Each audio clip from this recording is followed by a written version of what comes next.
This is the Cowboy State Daily Morning Show with Jake. The new way Wyoming wakes up.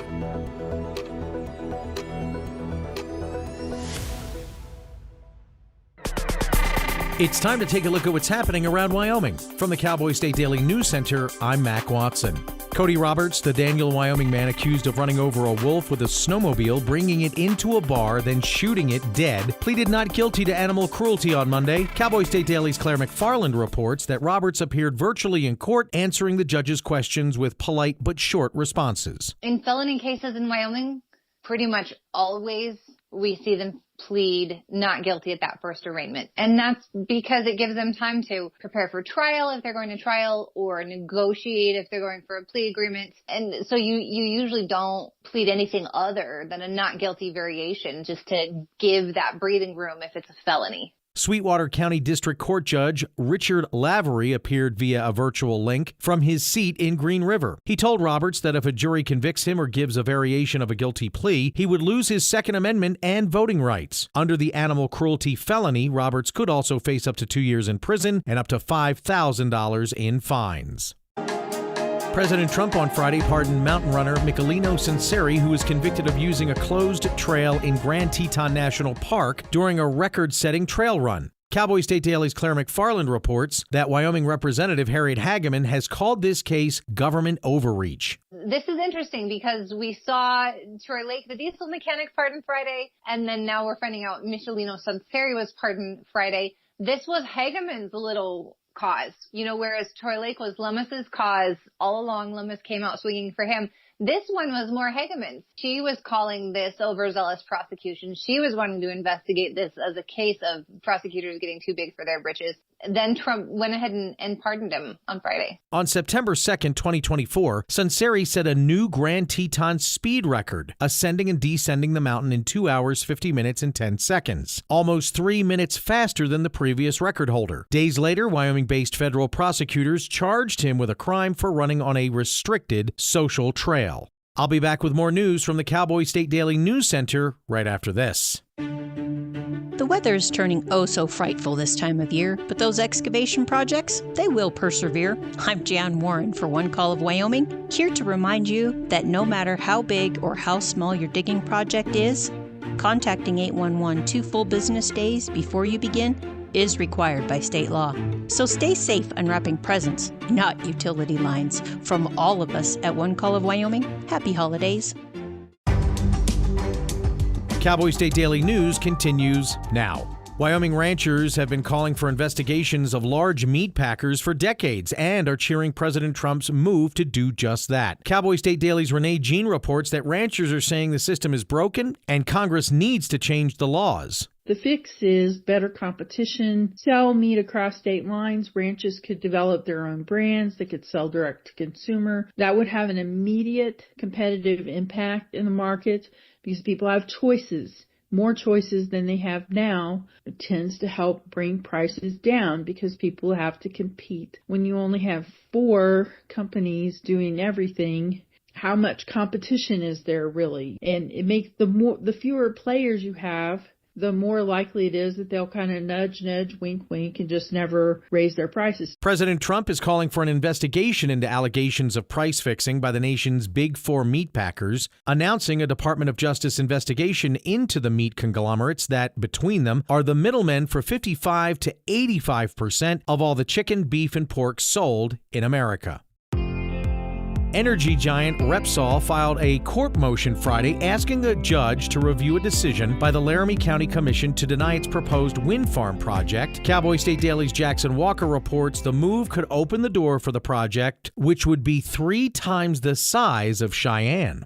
The company argues in its court filing that the commissioner's decision does not align with laws and regulations surrounding similar projects like this, And Repsol argues that it has made every effort to be compliant with each of these restrictions. This appeal is a crucial next step in Repsol's goal of getting the project approved and allowing it to begin construction on time. A judge is expected to review that petition and is going to issue a judgment which could determine the final fate of the Laramie Range Wind project. Now, a judge is expected to review that petition and is going to issue a decision which could determine the final fate of the Laramie Range Wind project. And that's today's news. Get your free digital subscription to Wyoming's only statewide newspaper by hitting that daily newsletter button at cowboystatedaily.com. I'm Mac Watson for Cowboy State Daily. My mom and dad were traditional Asian parents. Now, my father would go to work before I woke up in the morning, and then he would come home too tired to play with me. I tell my son, I love you every single day. I love you. Now, my dad has never said that to me. Not because he doesn't love me, but because culturally it wasn't comfortable for him. So I teased him the other day and I said, how come you never say that to me? And he said, you're too old now. Now that he's a grandfather, he says, I love you to my son every time he sees him. My advice to all the fathers out there, forget the material things, forget the cultural restrictions. They grow up way too fast for you to waste even a single precious minute or moment. Say bye-bye. Bye-bye.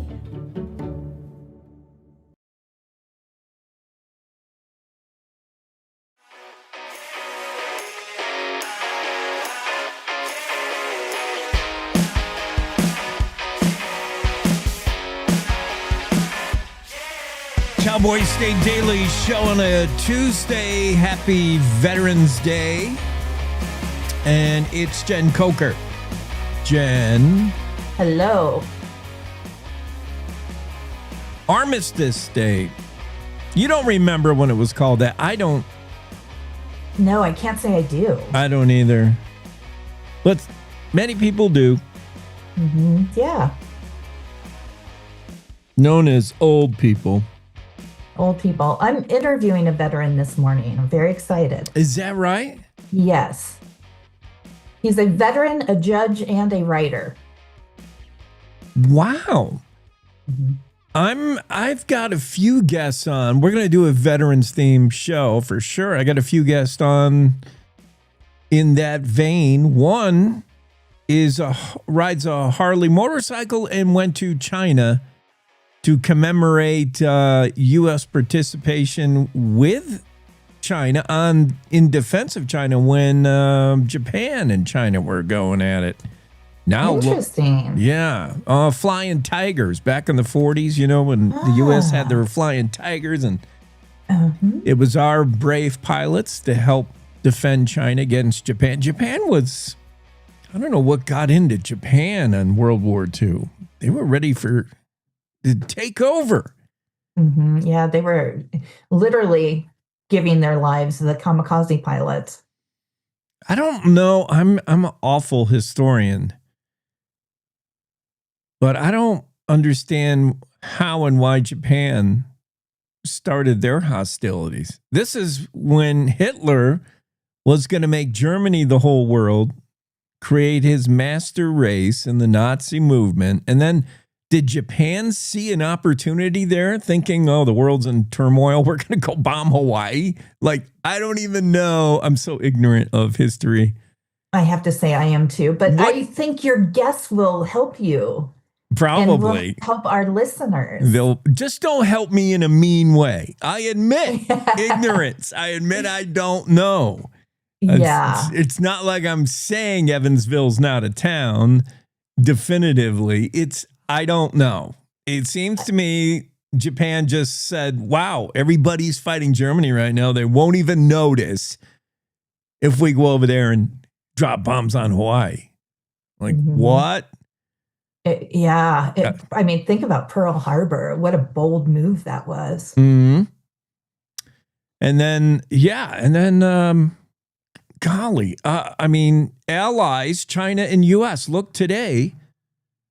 But, we got a guy on who just went to China. He's from Little old Thermopolis.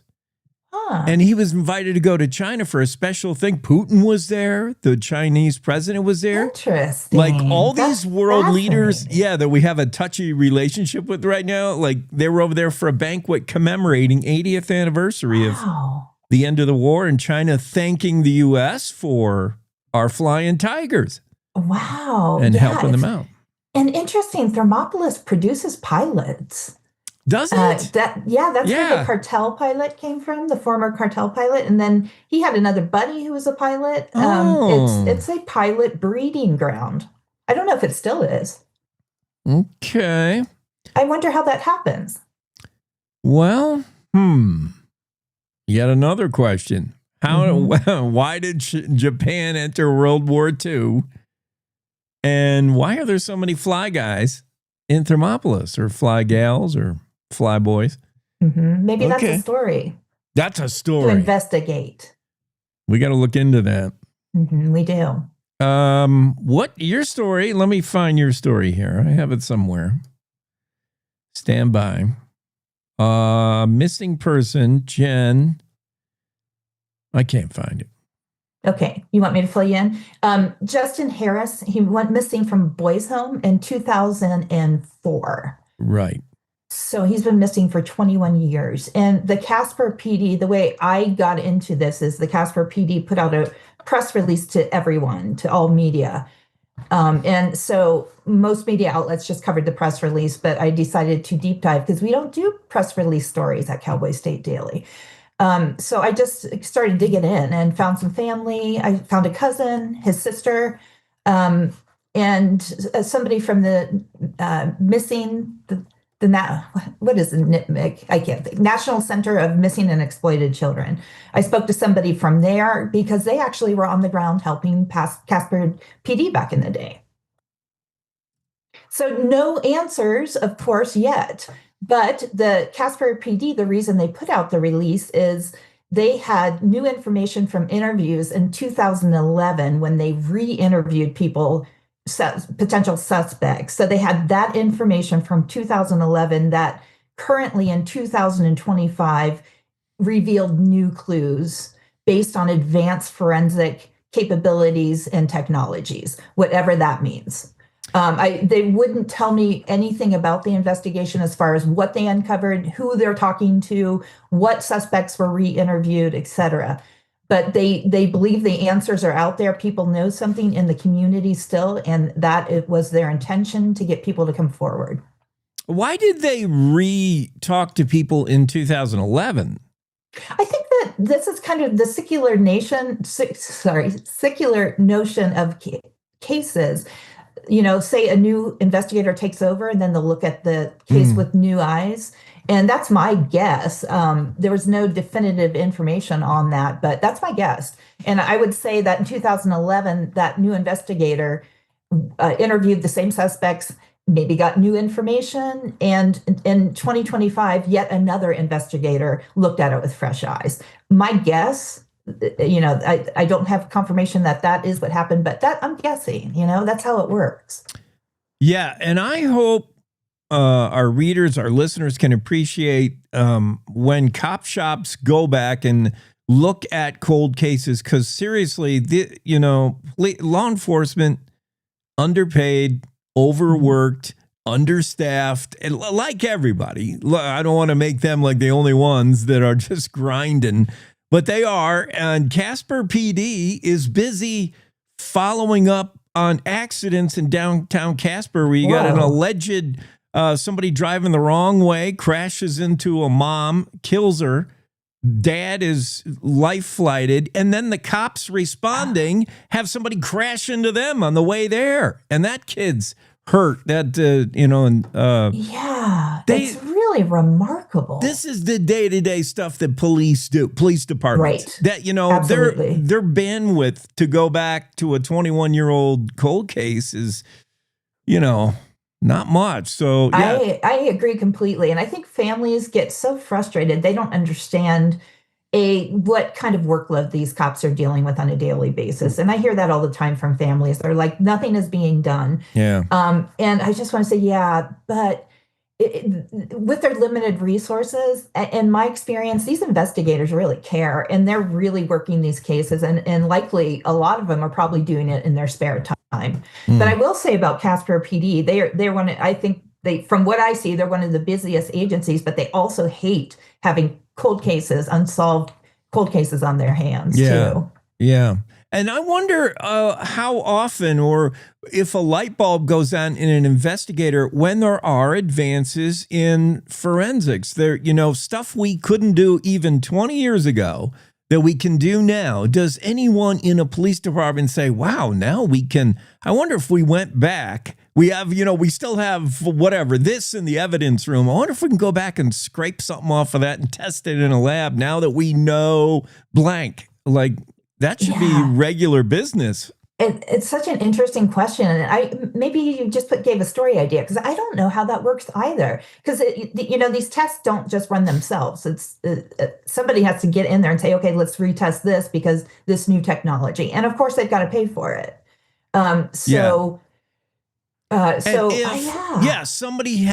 Somebody has to have an over, and then there's turnover. So 20 years later in Casper PD, does someone know of this case and then connect new technology? We can now do this in forensics. And do they have knowledge that a piece of evidence is sitting in an evidence locker somewhere and say, we might be able to break through on this? Like, it takes a lot of brain power, I imagine. And yeah. Absolutely, because you have to have the historical context. I mean, I've looked at an old case file once I got open access to it, even though it was technically still open. And I was like, what does this mean? What does this mean? And and the new police chief who had given me access had no idea either. I mean, he wasn't there, and he kind of had a vague remembrance of it because he was from the area, but he's like, I don't know. I mean, I guess it, so even putting together somebody else's notes is challenging from those old cases where you're dealing with only paper files. Yep. I'm sure. Yeah. So it's very interesting. But the family, I was surprised the family didn't know it was being it's not reinvestigated technically because it's open. So it's been investigated, but I guess we'll say looked at anew. They had no idea. They read it in the news like everybody else. New evidence has reignited an investigation into Justin Harris, missing for now 21 years. This is 2004. The teen disappeared. Jen's on the case, and when she's on the case, she wants it to have some kind of resolution. Her and investigators are digging in, and I hope we learn something. Yeah, that would be nice. I'm always astounded by how impacted these families are all these years later without having answers. I can't imagine. Yeah. I mean, I had a stupid cat one time disappear. I'm pretty sure a fox got it, but I'll never know. And then it just nags at you of never knowing. So a child, like, oh yeah, or a family member. Yeah, but wait a minute. Is this the annoying cat that No. Okay. This idiot's over here. I was going to get upset. This is this old one. Yeah, he was kind of a loner. Not like a loner like all cats are aloof. No, he was like on loan. Yeah, he was a cool cat. But he liked to wander, and I lived, interfacing coyotes, foxes, eagles. Yeah. Yeah. No, but I'm glad that annoying cat is still okay. No, this one is too savvy. This one he is so sneaky. He's the killer. It's everybody else who got to watch out. Yeah, because didn't he survived without food while you were gone, right? Oh, yeah. I leave him for like 2 weeks at a time in the winter. That's tough. Yeah, he figured, I mean, he's a barn cat. But yeah, he's conked out right in front of the heater right now. He's losing those sense. I'm afraid I'm dulling his outdoor senses, because as winter comes on, like pretty soon he'll, just like all of us, the beginning of winter or the first signs like November, doesn't like, a 40-degree day today feels cold, but if it's 40 in late January, we're going outside in a t-shirt. We're like, woo!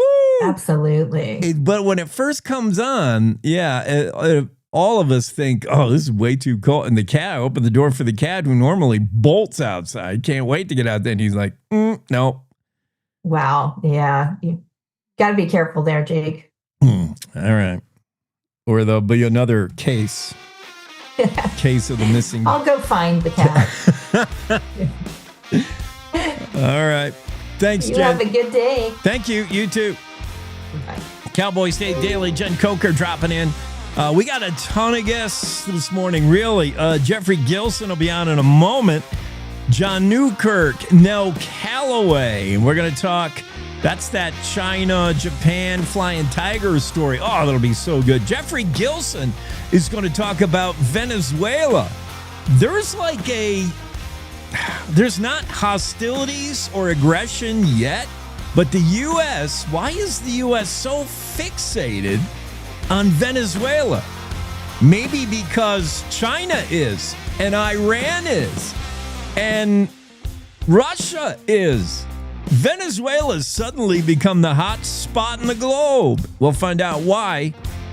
Geoff Gilson on next. After this. How do you know when you've made the right decision? It's the feeling you get in your gut. The one that tells you what's right or wrong. It's the one that says, sure, I can have a drink. Or the feeling that says, okay, I've been drinking. Now what? It's the voice inside you that says, I'm buzzed. Better leave the car when it's time to go. Plan ahead. Catch a sober ride. Buzz driving is drunk driving. This is the Cowboy State Daily Radio Network. Hi. I'm your retirement fear. But don't be scared. You're still in pre-retirement. Does that mean I have more time to plan? Precisely. Here, this is pretirement.org. Retirement savings options? Potential tax breaks? Move. This isn't scary. I'm doing it. You got this. Visit thisispretirement.org for free resources to help you customize your action plan.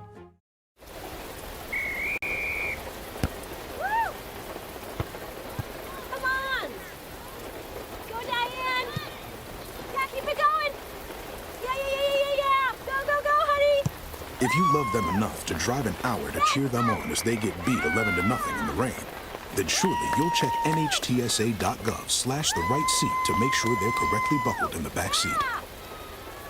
Throw that ball, Diane. Woo! You got this. So as a technical sergeant, E6. I served in Vietnam in 1969. I am a U.S. Army veteran. Have you ever helped a fellow veteran? Of course. Yes. Try to always be there for each other. I do my best reaching out to my brothers and sisters in arms. Have you ever asked for help yourself? It's always tough, right? I can't say that I have. I mean, if you don't have someone to kind of help you guide those thoughts, it can be really bad. Eventually, you just can't deal with it on your own. I guess it's a part of the military too, right? Service before self. It was drilled in, service before self. And you start to question, maybe people would be better off without me, When you realize that you're not alone, once you take that first step, there's so much support.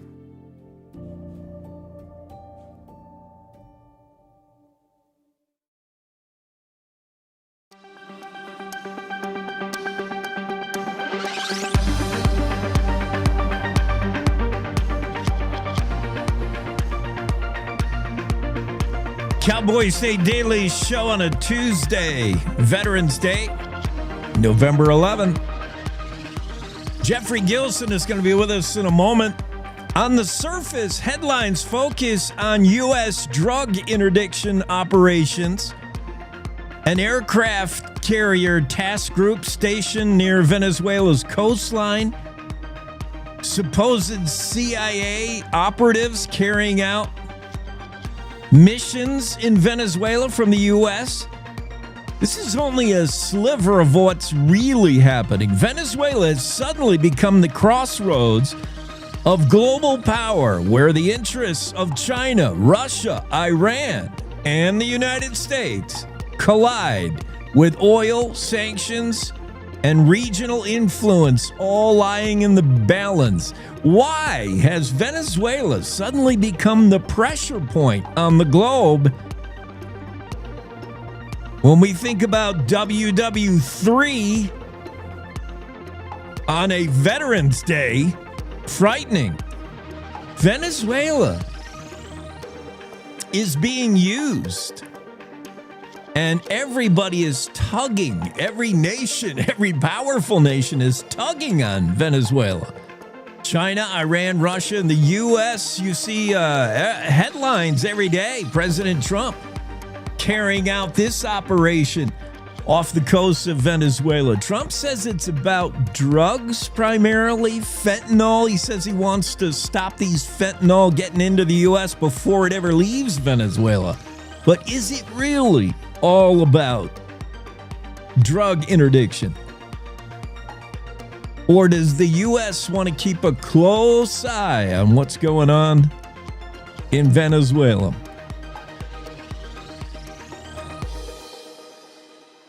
Interesting. And Geoffrey Gilson will sort it out for us if he gets in the Zoom room. I don't know where he's at. Some people have trouble navigating their computers in Zoom. You know, when pandemic happened, I thought we all became Zoom experts.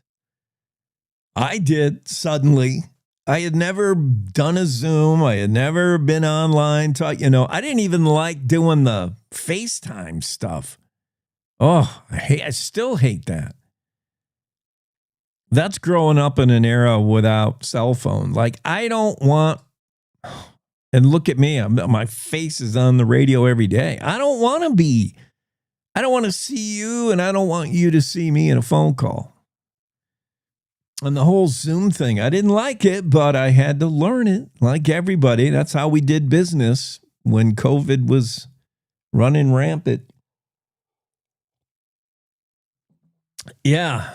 And then, I guess some of us after that forgot how to work the Zoom, or our machines did. We know how to do it, but then there's updates. Next thing you got a new laptop, and now all of a sudden you're like, I don't even remember where Zoom is. How do I open it? Yeah. So we might have to move on from this topic. Hold on. Just as I say that, the Zoom room opens. The Zoom room openeth. All right, let's get to the Zoom room. We're going to talk to our special guest. We're talking Venezuela. Jeff Gilson. Geoffrey, I already set you up with a whole Venezuela background. Mr. Gilson, a retired lawyer, consultant, political strategist, a speechwriter. In fact, he wrote speeches for Margaret Thatcher. This is the guy who penned the famous phrase, "Let him eat cake." You probably know that one. No, he didn't. That was preceded your time. So I just mentioned to our listeners, Geoffrey, about Venezuela and the U.S. interest in it. All of a sudden, President Trump's keen interest in Venezuela, primarily as drug interdiction. He's worried about fentanyl getting out of there, but there's probably a lot more to it because everybody is suddenly interested in Venezuela, China, Iran, Russia. Is there more to what is going on with Venezuela? Can you? Yes, I can. Well, first of all, Jake, thank you for having me on this morning. Something that's very important as a backdrop to recognize with Venezuela is if you look at a map of raw materials and so on in South America, two things are very important. They've become more important in the last decade. First of all is that South America, particularly the northern part, has become a whole new Middle East in terms of oil. Vast oil deposits off the coast and on land in a sort of an arc across the north and down the eastern seaboard, especially in Colombia, Guyana, Venezuela, Brazil, and down to Argentina. Same thing is true with rare earth minerals. I'm not a geologist. It's got something to do with sediment and whatever, but you find them in conjunction, and that's where they are. So this is why a few weeks ago, Scott Bessent, the Treasury Secretary, agreed to help bail out Argentina. Not something you would expect a Republican administration to do, but they want to stay friendly with Milei in Argentina because of that.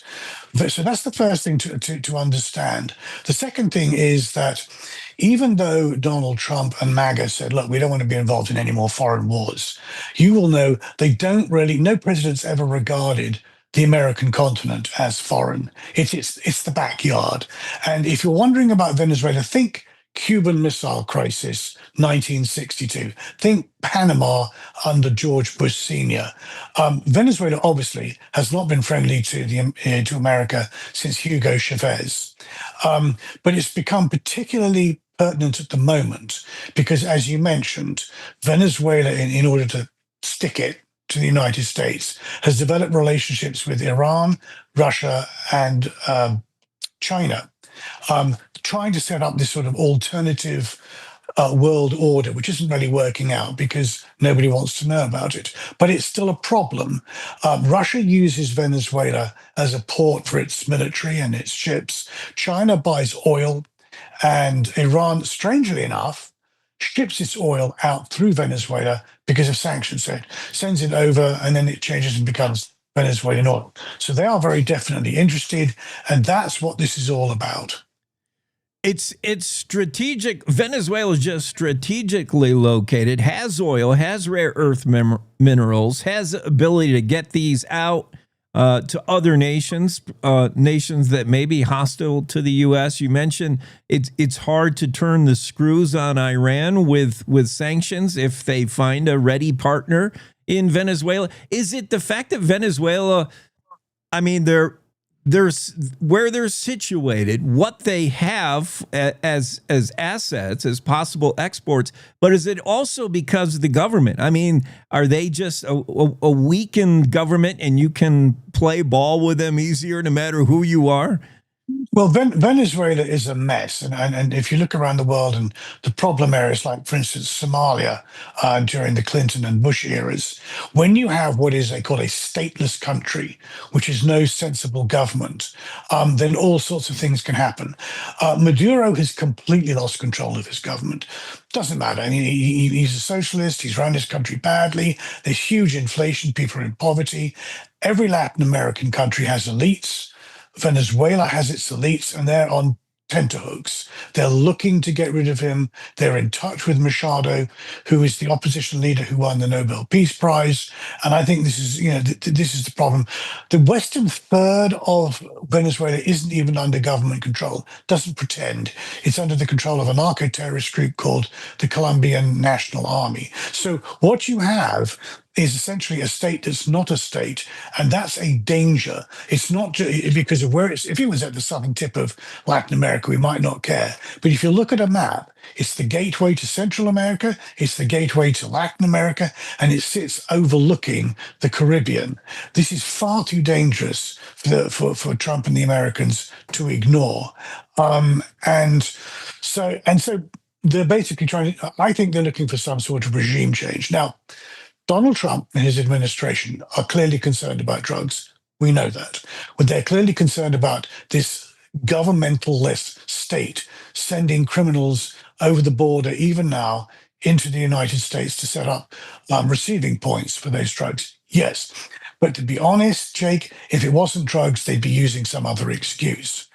And the way in is that, as you all know, with the War Powers Act, it's very difficult for a president to declare war, so you're not going to see that. But what the president can do is use CIA operators. So what's happened in the last few weeks is they've been bombing the boats, and now there was a CIA directive about 2 weeks ago which said, well, we're not stopping very much by bombing the boats. Now, at this point, think Harrison Ford movie Clear and Present Danger.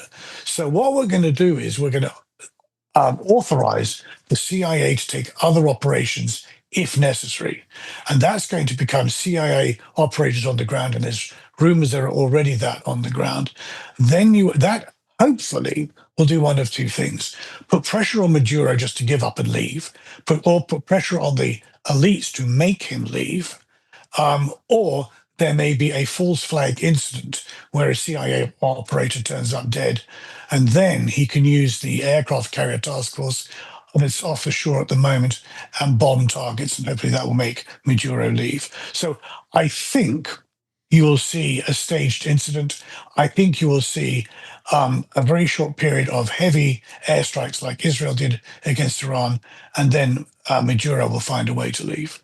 You're starting to get to where I wanted to go next. At what point do we call this an all-out U.S. aggression on Venezuela? It was drugs. It's fentanyl is the false front, let's say, for Trump being able to sail an aircraft carrier down there off the coast of Venezuela. You can't just send warships to a country and unless you can explain it. It's drugs, supposedly. And then, yes, we are hearing boots on the ground. We've all seen movies. Great Britain has its covert operations, the U.S. These are the kind of things where, real quiet, deep state stuff where you're told, here's the mission. If you're caught, Trump's he's going to say he doesn't know who you are or where this came from. I mean, you think that's going on now? Boots on the ground, CIA trying I suspect, if I had to put my money on it, I would say that there were boots on the ground. You may know, I haven't mentioned it before, I wrote a book called Maggie's Hammer, which was based on the death of my friend. And I spent 30 years trying to find out what he was up to. I spent a lot of time looking at these covert operations and how they're connected all the way back to the 80s. And that's precisely how it happens. However, I think this time Trump will do an 180 degrees and say, no, they're my boys. They're on the ground. They were helping a nurse's mission. They were protecting civilians. They were trying to find fentanyl factories, and we were allowed to do that because although Congress doesn't allow outright war without wanting to support it, covert CIA operations can be undertaken without the need for Congress. But I would suspect it would look something like something happens with the CIA group down there. They had authority to do something about drugs. Something happened. Trump is angry. He's going to own it. There is already an aircraft carrier task force down there, the USS Gerald Ford. He will engage in 7 to 14 days of very sharp, heavy bombing of very specific targets, and then sit back and wait for Maduro to leave. And that's not he's not going to wait for it. There are already feelers out from Machado to Maduro and the elites. I think that Maduro is just waiting for a fat enough paycheck and a country that will take him. And when that happens, I think you will find he'll leave. Yeah, I'm sure the U.S. would love a friendly regime change. Rather than, get into any kind of bullets or missiles flying. Russia's a little overextended right now. I don't know what Russia could do about it. Iran right now, the whole world hates Iran. The whole non-Arabic world is not necessarily going to come running to Iran's defense. But China, I wonder, at what point does China finally bristle with U.S. involvement in Venezuela? Everybody pulling on that country in their direction. I'm particularly worried about China. Of those other players, global nations, who do you think would be first to tell the U.S., hey, stand down, leave Venezuela alone? In theory, it would be China. But I think what Trump has managed to do, and remember, he's only been in office about 10 months. What he has managed to do is rattle the saber and demonstrate to the world that all of these emperors around which other presidents had been tiptoeing, all of these emperors have no clothes. There will be peace eventually in Ukraine. There's just a lot of toing and froing and musical chairs going on at the moment. But there will be peace because Russia and Putin are vastly embarrassed by just how incompetent the Russian military has proven to be.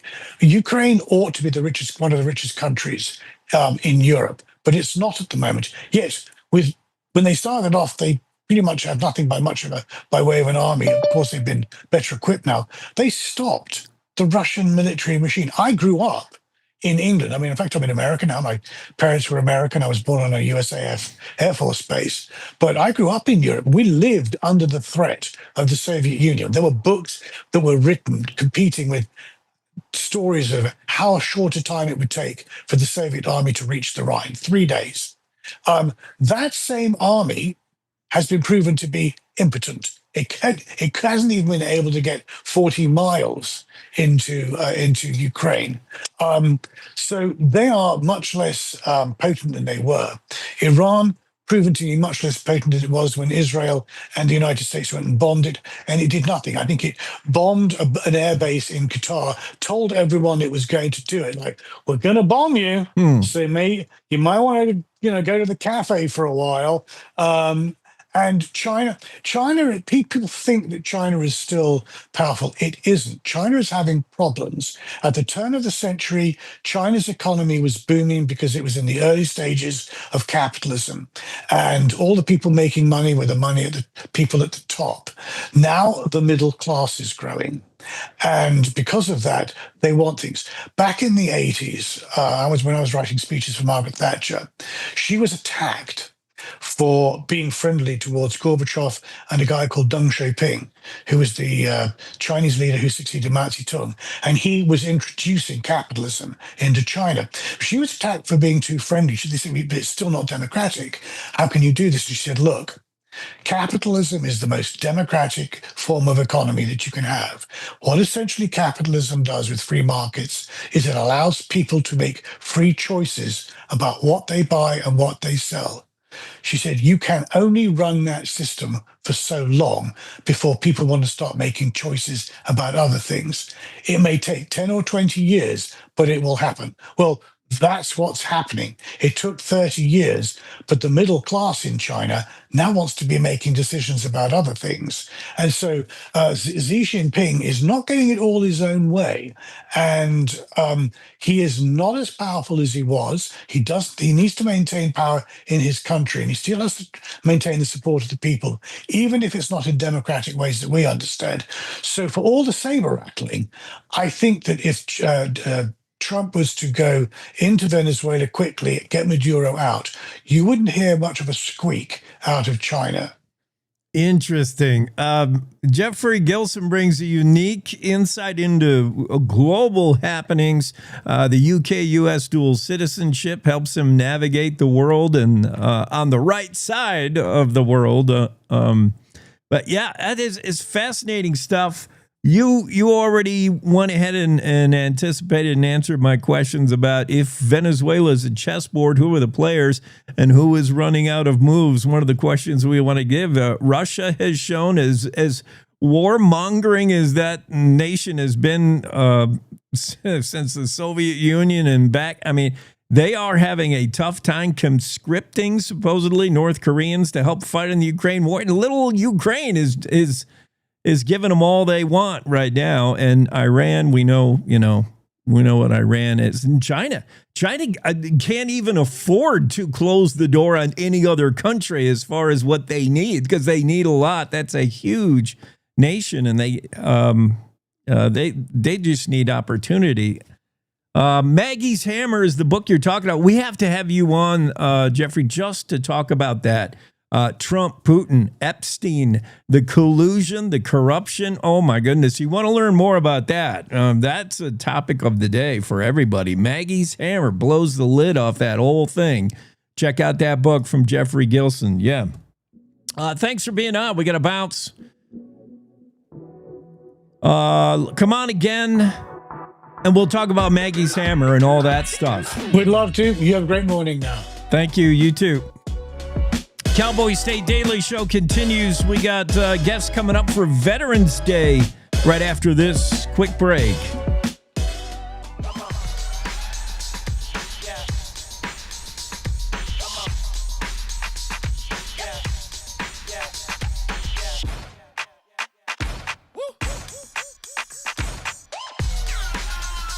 You're not going to get it all right.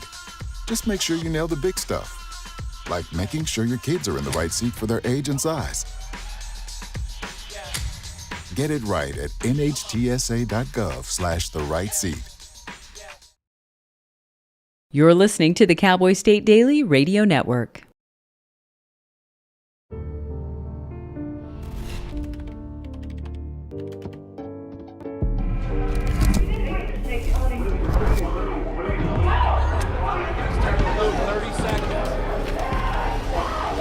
I'm an ex-drug dealer, and I'll be your sub today.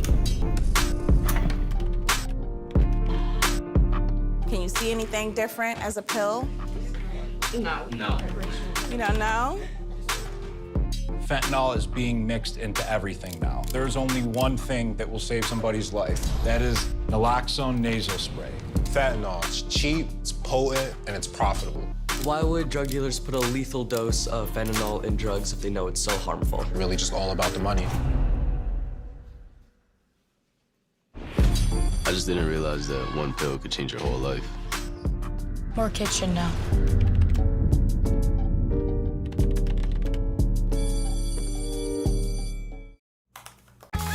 Emma, did you hear?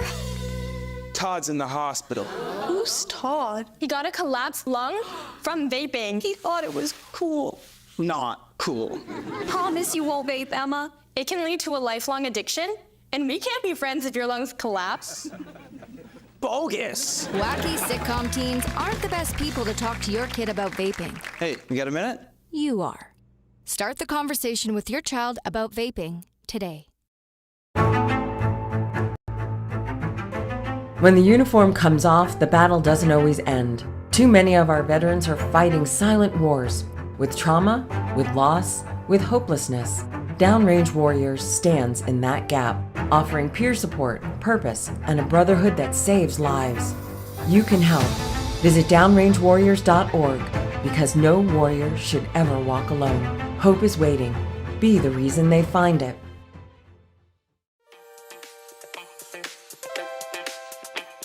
Cowboy State Daily Show with Jake continues here on a Tuesday, Veterans Day, and perfect timing to talk to this guy. John Newkirk joins us. John, thanks for being on this morning. Good morning, Jake, and happy Veterans Day. Thank you. Was Nell going to be on with us? Nell Calloway? I don't know. No, we couldn't find Nell. She may be out of the country, but it'll just be me. She may be celebrating.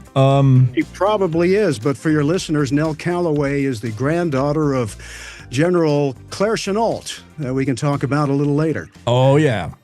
And she, we'll tell you about a recent award for Nell. And yeah, she's probably, she's probably globe-trotting around the world. We'll tell in January she's going to receive an award that we'll talk about. John Newkirk, by the way, visited China. We were just talking about China before you came on. You were in China. Thermopolis guy, one of a handful of Americans invited to attend China's elaborate military parade in Beijing this month. They were celebrating the 80th anniversary, the end of World War II, and that is back. John, I got to admit, I'm so dumb about history. Honestly, I'm ignorant of history. It's terrible. I know of the Flying Tigers and the great legacy there, and we're going to talk about them. I don't understand why Japan jumped into World War II as the Nazis were trying to take over the entire world. Did Japan just see an opportunity? But it wasn't just Pearl Harbor and the U.S. It was Japan against China as well. And China needed a little help, then certainly wouldn't refuse a little help from the U.S., particularly with our Flying Tigers. So how... you got involved from a motorcycle ride. Start that story. Okay, well, that's right, Jake. And don't feel bad about not knowing the story. It's really not taught in our schools. Yeah. Which is in stark contrast to the Chinese. I mean, don't want to get ahead of myself here, but when I go to China, everybody from school children to taxi drivers to food service to diplomats know about the American Flying Tigers. When I go over there wearing my Flying Tiger jackets and the insignia, I literally get stopped in the streets by those people and they want a picture because they're taught about the American heroes that came over there during their darkest hour. And you're right, it wasn't just Nazis and Pearl Harbor and so forth. Years earlier in China, the Japanese saw an opportunity to go over there and they were trying to take over that country. I mean, you've probably heard of the book, The Rape of Nanking. Well, that was in the mid-30s, so well before Pearl Harbor, any of that. So China was on its knees. It was being overrun. Their Air Force was decimated. They didn't have any air cover, and so the president at the time, Chiang Kai-shek, pleaded with Roosevelt, saying, "Can you please help?" This is in the summer of 1941, well before Pearl Harbor. So Roosevelt said, "Well, we've got 100 P-40 fighter aircraft I was going to send to Churchill, but we'll send them your way instead." And Chinese said, "Well, that's great, but we don't have anybody to fly them. All our pilots are gone." So they put out the word, and they got the best fighter pilots from the Army Air Corps, the Navy, and the Marines, gave them a lot of good incentives. And so 100 pilots, 200 support staff came over and basically stopped the Japanese onslaught in their tracks. The first mission was before Pearl Harbor, actually, and they stopped the bombing of a town called Kunming, which was the terminus of the Burma Road, and there were huge celebrations, and over the next year, the victories of the American Flying Tigers became legendary. In fact, they weren't even called the Flying Tigers at the time. They were just called the American Volunteer Group. Going over there under guises of agricultural advisors or something like that, because they didn't want to upset the Japanese. We weren't at war, technically. So they were mercenaries. But as soon as Pearl Harbor happened, of course, became active duty. And again, their exploits are legendary. You can't go anywhere in a major Chinese city without seeing some kind of monument to the Flying Tigers. In fact, there's a statue of my namesake, John Newkirk, who was the squadron leader, chosen directly by Chenault. Squadron leader, there's a statue of him at one of the museums. So it's quite an amazing story. I didn't even learn about it until, as you mentioned, I took my dad on that last motorcycle trip, and he told me about his cousin, his brother, and we're all named John Newkirk, so it's very confusing. My dad's John Newkirk, and Scarsdale Jack Newkirk was the Flying Tiger hero who they celebrate over in China. Yeah, John Newkirk is joining us. We're going to get to why he was over in China recently.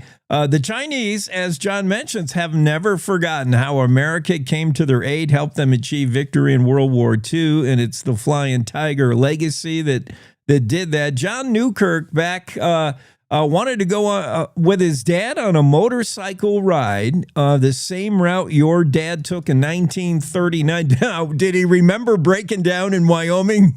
Oh, my goodness. Yes, he did. So it all starts with a motorcycle ride, as everything should. And what a cool ride, and what a great way to all of a sudden get into this whole nother thing. Next thing you know, you're in China. You were riding a motorcycle, trying to recreate his ride in 1939. So take us on the ride a little bit, and then tell us why China noticed your book about that ride and said, "Come on over here and celebrate the 80th with us." Oh, my goodness. Yeah, so it all started instantly enough. You know, my dad was getting in his later years, and, you know, as all fathers and sons do, I think we sort of see this coming, and I wanted to have one last ride with my dad. And I remember the story he told me in 1939 when he was 19 years old. He wanted to go see both World's Fairs that were happening on either side of the country. There was 1939 New York World's Fair, and then the San Francisco Golden Gate International Exposition. It was unprecedented, 2 World's Fairs on either side of the country. So he was young and full of ginger. And he found, of course, he was poor as a church mouse because it was during the Depression. He hardly had 2 nickels to rub together. So he managed to get a Harley Davidson, 1930 Harley Davidson for $40. He spent $20 fixing it up, and that gave him another $40 to cross the country. And so long story short, he made it. But not without a few adventures on the way. In Wyoming, in fact, he started, of course, the interstates weren't there. So, I think it was Highway 14 he took. And when he got to, I guess, about Buffalo or so, he headed into the Bighorns, and his motorcycle broke down just up north of Hazelton Pyramid.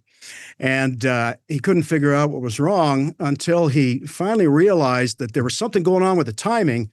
And there was a little part there with a loose rivet. So he went and found 3 stones from Crazy Woman Creek and made one his anvil, the other one his center punch, and the other one his hammer.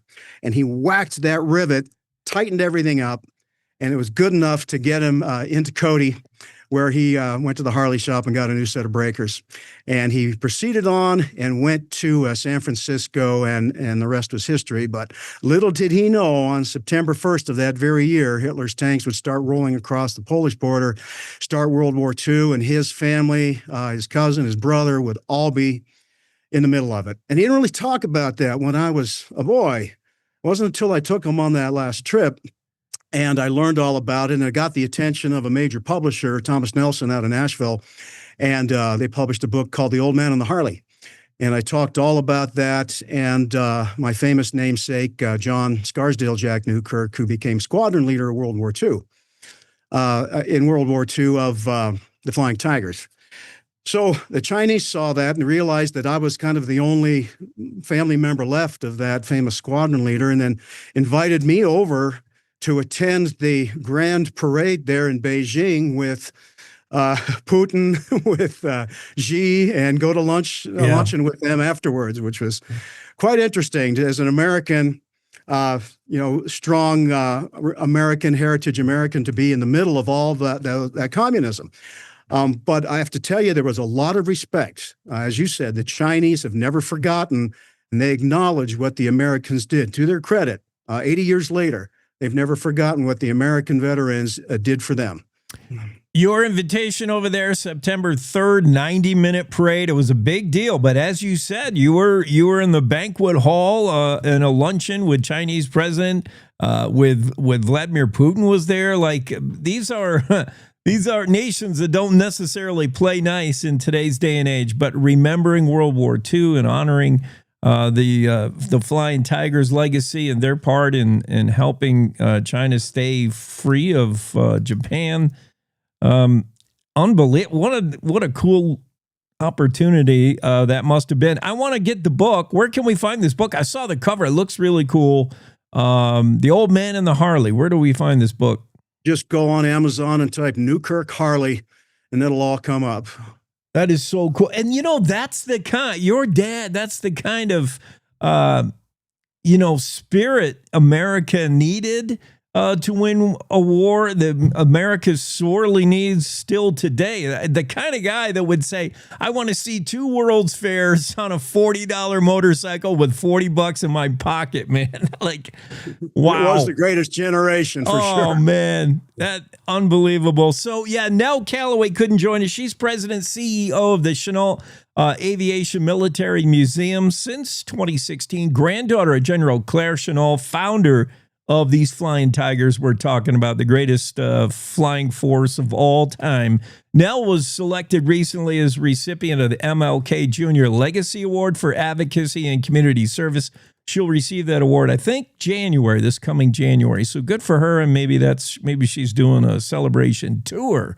Who knows? Maybe she's on her Harley. Well, could be. I sat beside Nell at the parade, and she's quite a gal. And as was her grandfather, Claire Chennault.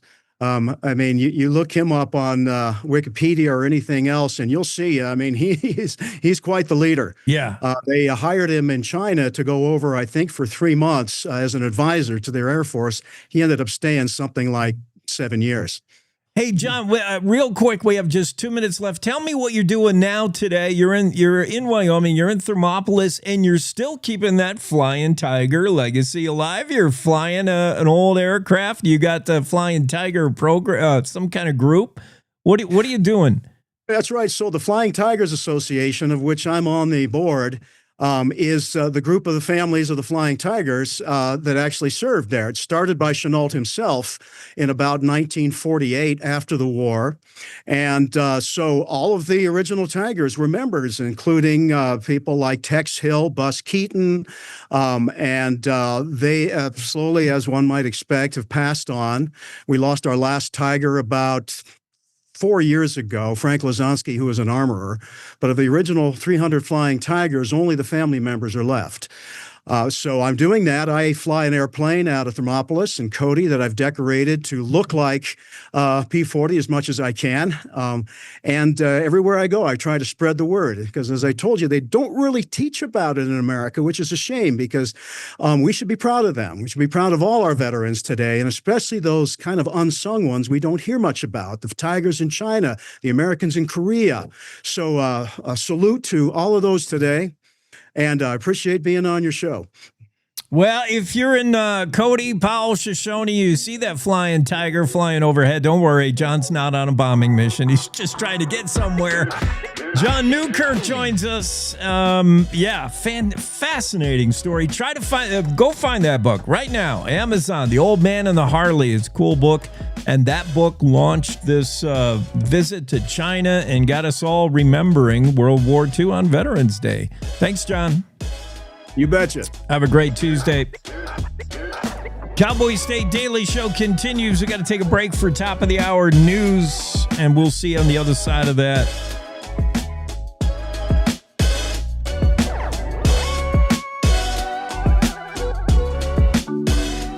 My mom and dad were. It's time to take a look at what's happening around Wyoming. From the Cowboy State Daily News Center, I'm Mac Watson.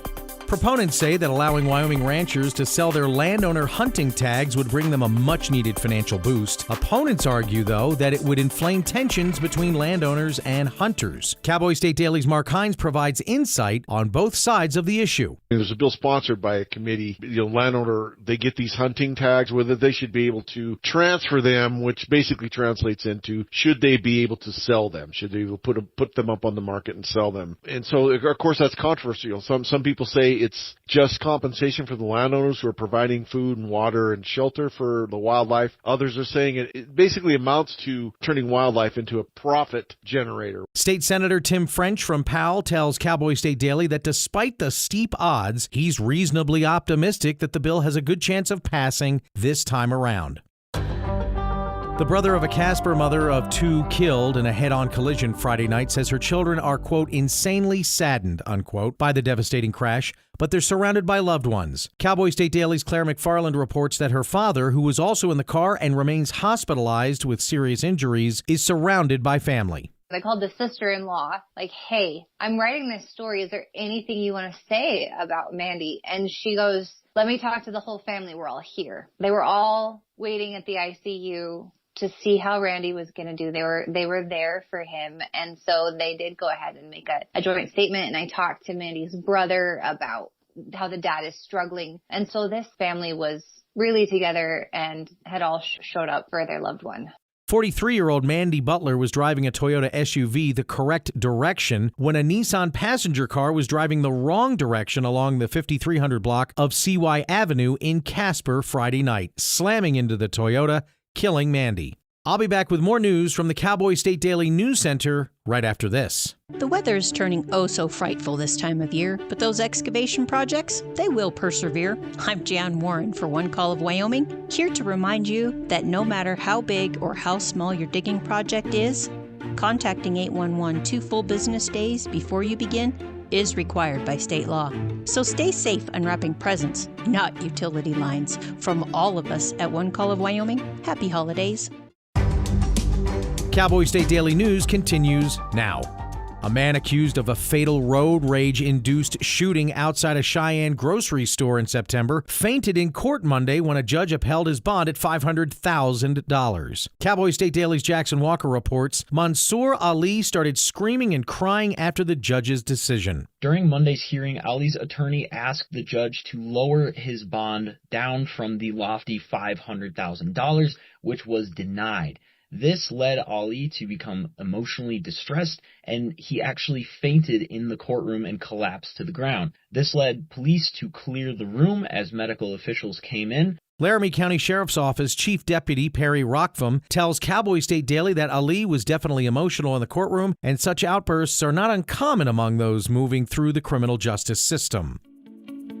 A well-known Yellowstone photographer posted a video of two tourists who narrowly escaped being gored by bison earlier this summer. Cowboy State Daily's Andrew Rossi spoke with the Yellowstone resident and photographer Julie Argyle about the disturbing incident. She captured the video in late May. It's two tourists who are being shouted at, don't go over there, there's bison, and they even acknowledge that they hear people and are just powering on anyway. And then they have a near miss with one of the bison as it charges them. She posted the full video just this past weekend, and since then it's been viewed almost 8 million times. So it's just another incident of people showing really brazen behavior, not aware of the incredibly dangerous circumstances they're putting themselves in when they go into Yellowstone. The National Park Service routinely states that bison are the park's most dangerous animals. There have been 2 confirmed bison-related deaths in Yellowstone's history, but many gorings over the years.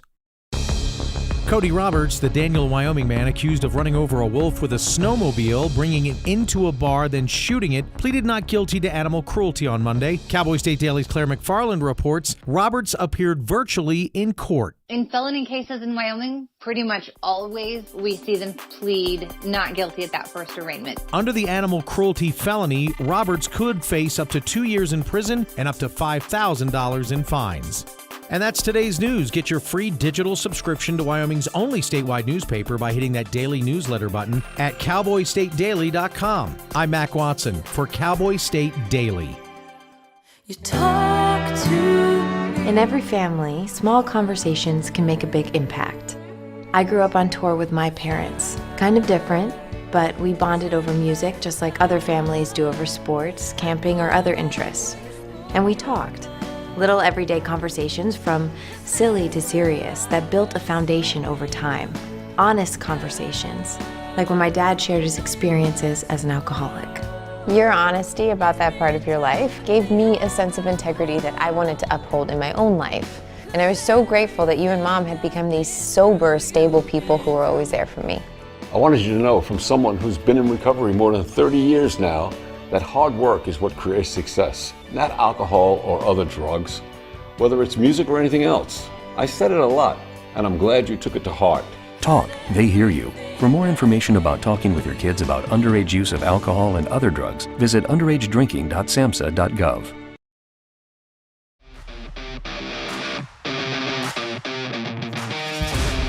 Yeah, let's get back to it on a Tuesday, Veterans Day, Cowboy State Daily Show. And we welcome in Wes Mangus. Wes is the founder of K9 Elite and a perfect guest to have on Veterans Day. Does a lot of work with Sacred Mountain Retreat over there in South Dakota and our friends Downrange Warriors in Cody. We just had one of their ads on a minute ago. Wes, what do you do? I don't see a dog in your video there. That's surprising. There's no dogs around?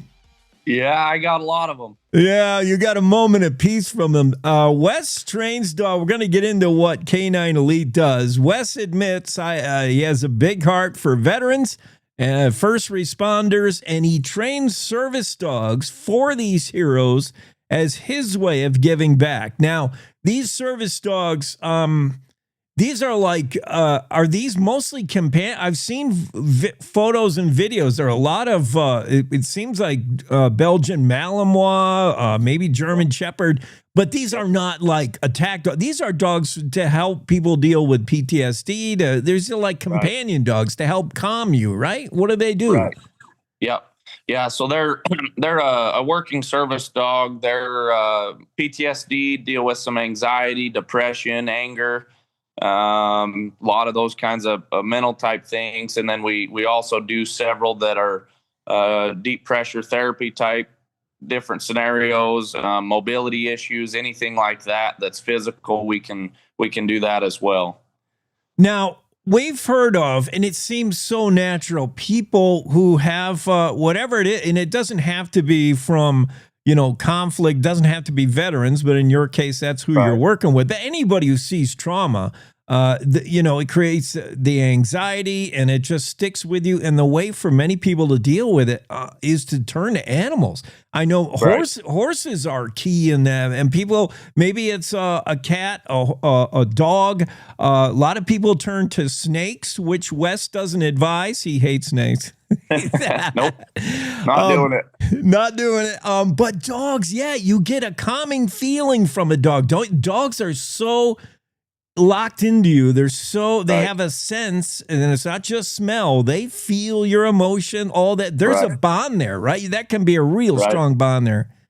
Right. Absolutely. And the beauty, dogs are so connected with their humans, they're very habitual routine animals too. So these dogs are picking up on, when folks are having a couple, 3 good days in a row, and then they have a change of behavior, whether it's physically, mentally, they get angry, their voice changes, they start shaking their feet, whatever it is, that dog is picking up on that behavior change. And then that dog is providing a reaction to basically mentally distract that individual and keep them from zoning out into the bad. Wes Mangus, founder of K9 Elite, trains these dogs. Now tell me about the process. I think how does somebody get assigned a dog? How does a veteran or a first responder get a dog? And I think you start them right out with that bond. You're like, here's your dog. You're going to live with it, feed it for 6 months, 8 months, and then we're going to take it back and really dial it in and train it. How does it work? Right. So we have an application process on our website. We work with Sacred Mountain and Downrange Warriors. They kind of have the veteran connections that they help us out a ton, be able to send veterans and first responders my direction, and then they'll go through the application process.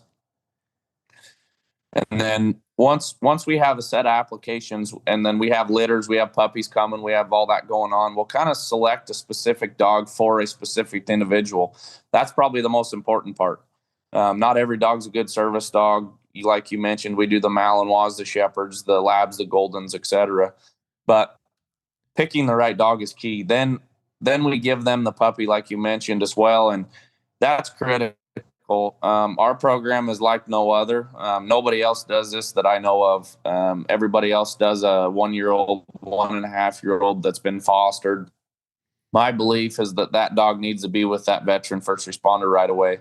The first year of a dog's life is the most absorbent, and they need to be picking up and absorbing their handler's needs and desires and their issues and what makes them tick, and so that's critical. That's critical. So then once we get the dogs in their hands, puppies, as long as everything's going well, we'll receive them back around that 8, 10, 12 months.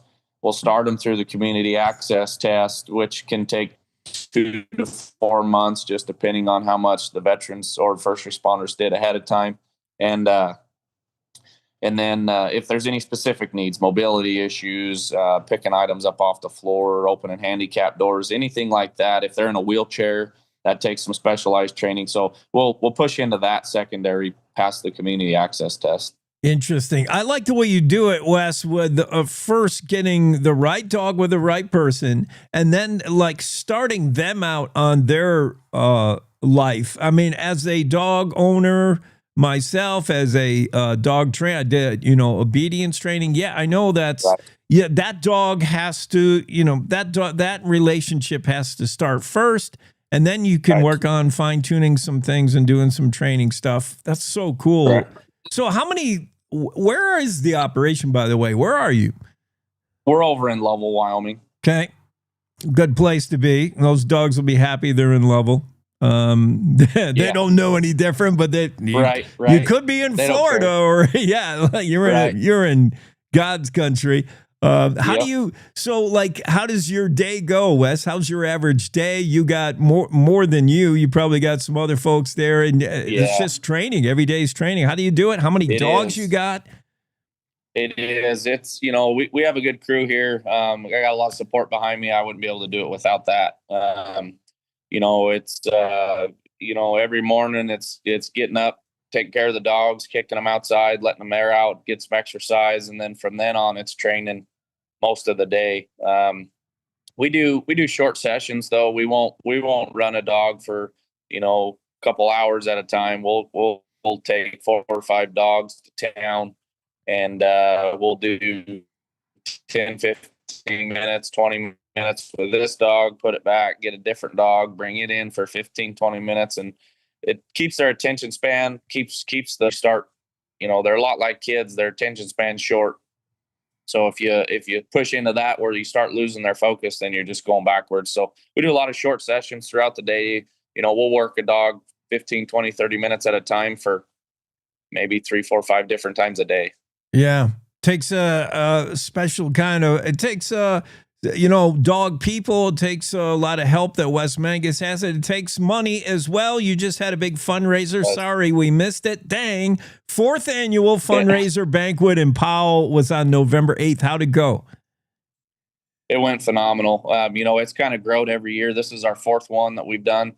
My big push with this was I didn't feel it right that these folks that need these dogs, these life-saving dogs, have to pay for them. Yeah. And so, they paid enough in my mind. So,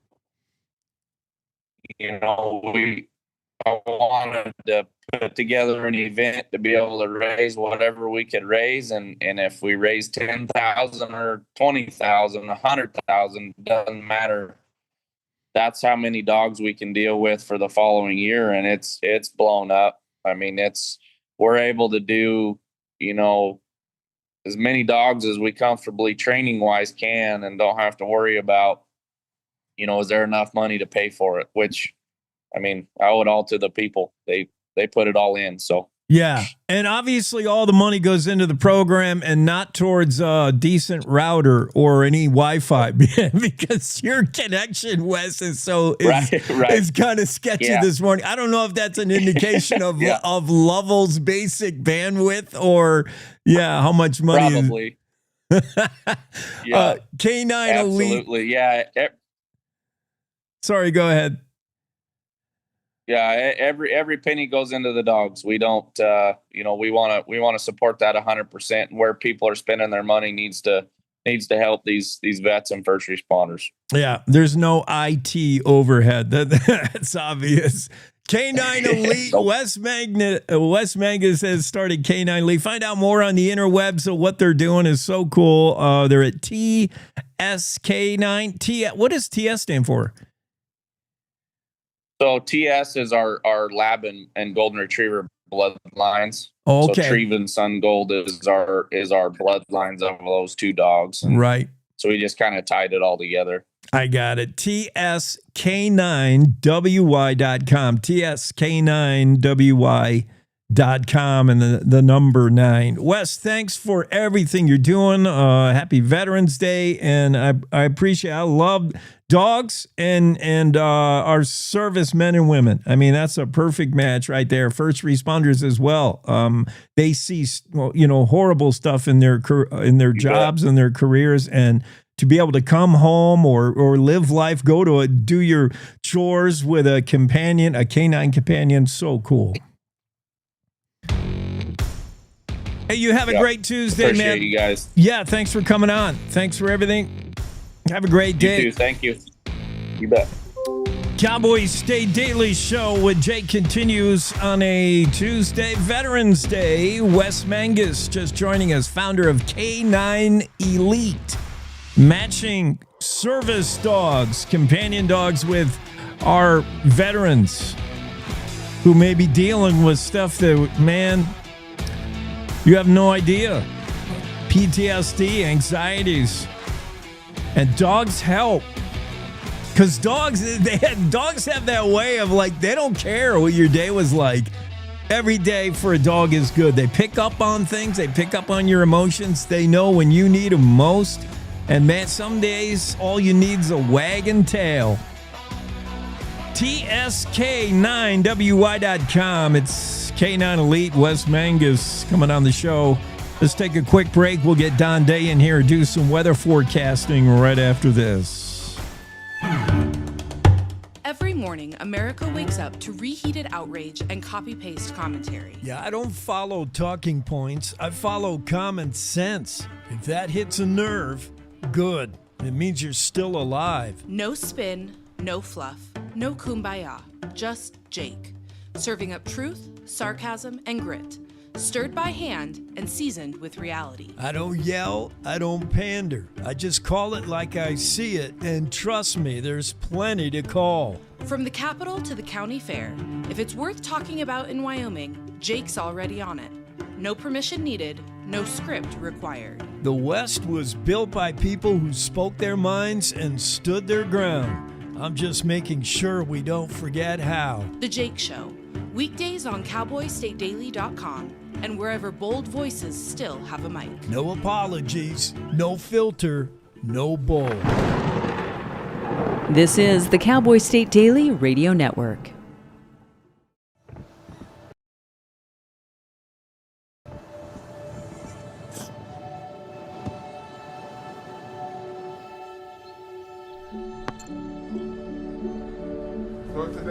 I don't remember how it started.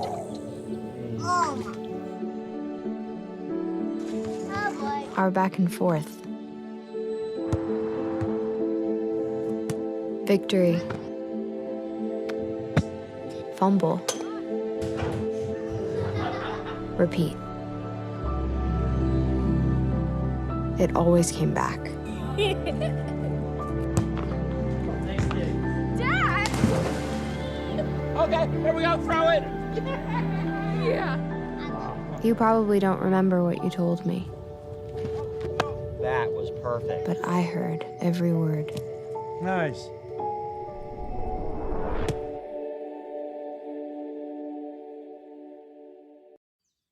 Jason, let's go see your room.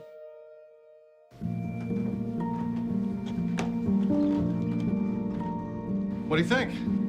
We kept it a little spare, so you can decorate it how you like.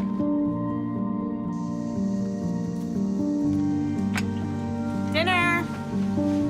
Go. Excellent. Yeah, I saw you guys out there.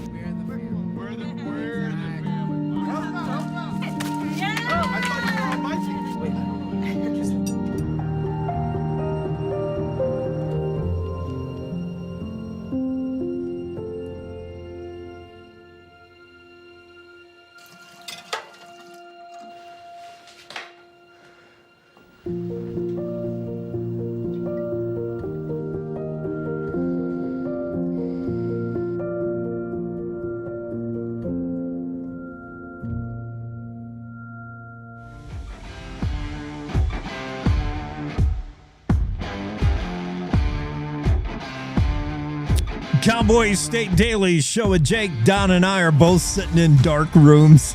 It's early in the morning. I just turned my lights off and it's super dark now. Yeah, I guess so. Well, all right. Is there a typhoon going on right now in the Philippines? There's been a lot of typhoon activity on the western side of the Atlantic here recently, yes. Ooh, what's the difference between a typhoon and a hurricane? I forgot. Nothing. Zero. Okay. They don't But spin. they call them typhoons over there. We call them hurricanes here. They're not some different type of storm. They're the same thing. All right. Can't we all just get it together and latch on the right terminology? You say tomato, I say tomato, right? Yeah. Okay, so we know today is just perfect. I mean, today's a great day weather-wise. I mean, we're just, golly, we are really enjoying this. I know if you're not enjoying this, there's something wrong with you. But actually, I know some people who are not. There's some people I know that want snow. They want cold.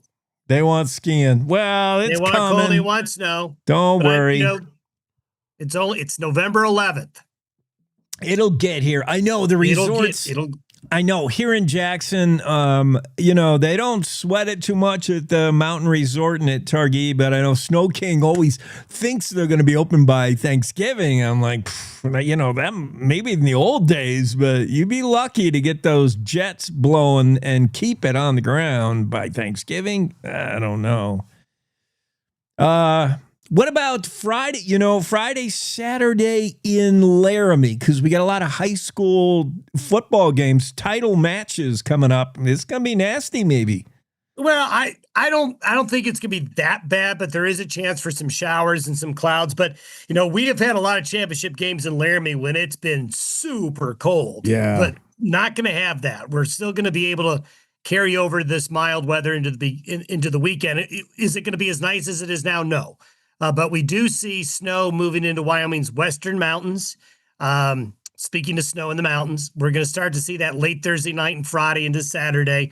We have a Pacific storm that is going to move in this weekend and into early next week into parts of the West. So we do see changes coming, Jake. But for the next 3 or 4 days, you'll be going, how could this be November? It's just going to be remarkable. But then as I always remind people this, you got to remember this. People tend to forget this all the time, is that when there's one extreme, there's the other. So, we're 30 degrees in Atlanta right now, 32 degrees in Tallahassee this morning. That's extreme for them. Just as extreme as the warmth that we're getting right now. But that's how the weather works, where you have one extreme, the opposite is happening somewhere else. The idea that every day our temperature should be the average temperature, it never happens. Rarely does your day have the average high and the low. That's a good reminder, because I always get caught up in that. I remember the extremes, and the extremes, come together to make a mean, to make an average. And I always look at the average and go, no, that's not right. I only remember the extremes, the highs and lows. Also, it's a good point about weather being global. The whole earth is weather. You're forecasting it for Cheyenne, Wyoming, or Jackson, Wyoming, or Wyoming, but global, weather is everywhere. So this is us. And, our friend calls from Atlanta and says, it's 34 degrees here. And we're like, well, it's 54 here. I'm sitting outside enjoying a lemonade. Right. So if you're in Atlanta, you're going, God, this is an awful November. I can't believe how cold it is. And we're like, I can't believe how warm this November is. So those are things you have to be put in perspective with the weather, because that's how it works. Yeah, it's all proximity and mean, average, high, low, typhoon, hurricane. Thanks, Don. Turn on the lights, would you? Yeah, I know. I like it like this. Have a good day. Day weather forecast. Yeah, I'm just sitting in the dark. This is better because I got this shot. Veterans Day, November 11th. Let's do a little bit of this day in history. Because we are so jam-packed with guests today. If I don't slip it in now, we'll never get to it.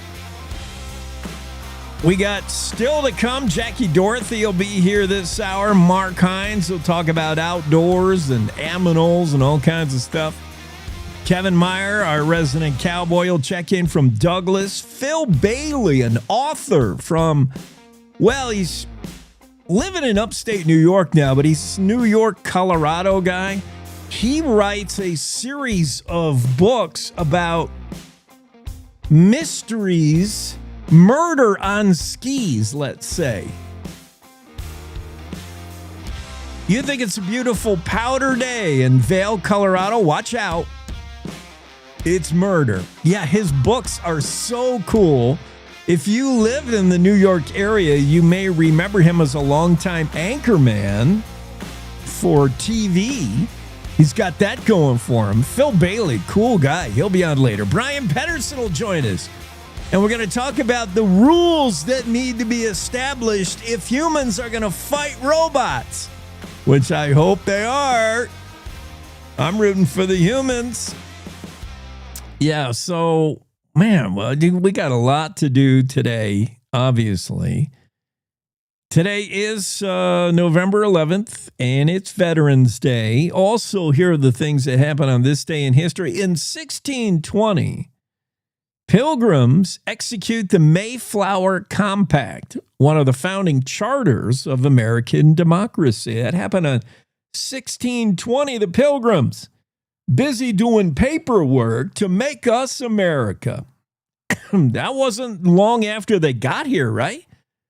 I mean, Pilgrims landed Plymouth Rock, and one of the first things they did when they said, yeah, this place is pretty good, better than England, doesn't have a king telling us everything that we got to do.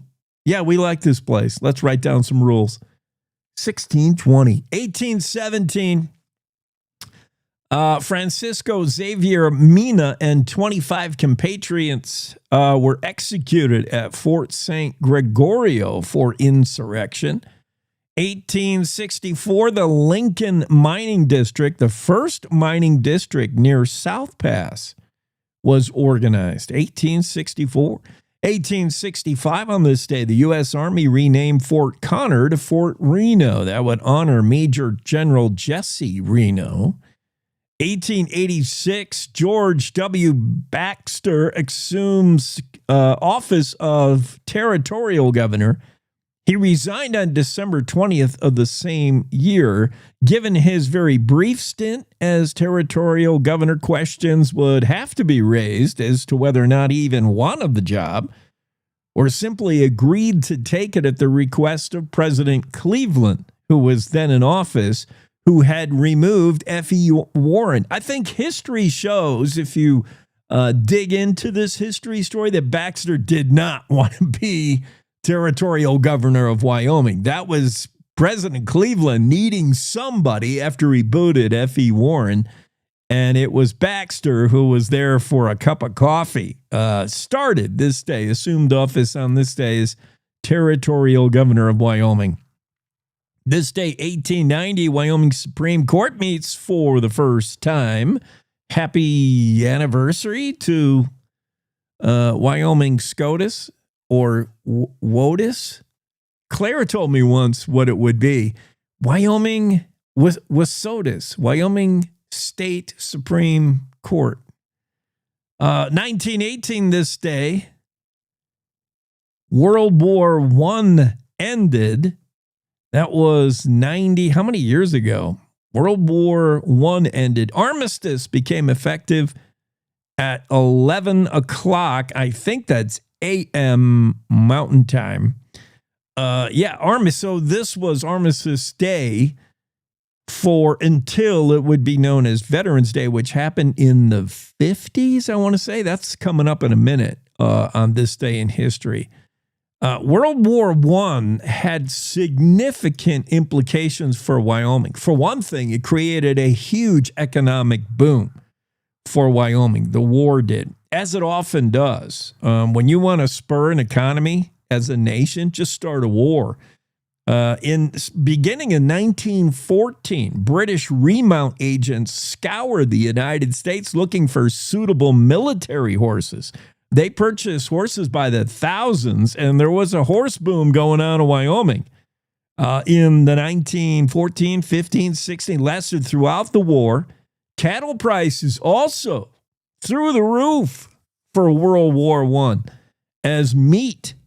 The demand for meat rose during the war, as you can imagine. Homesteading also received its last great boom. It peaked in 1919 when really everything came crashing down. Oil exploration accelerated during World War I. Towns like Casper were booming. In fact, Casper built its first skyscraper, the Oil Exchange Building back then, during the World War I era. That's now the Consolidated Royalty Building. The boom would not last. Economic recession set in right around 1919. This day, November 11th, 1921, Warren G. Harding dedicated the Tomb of the Unknown Soldier at Arlington National Cemetery.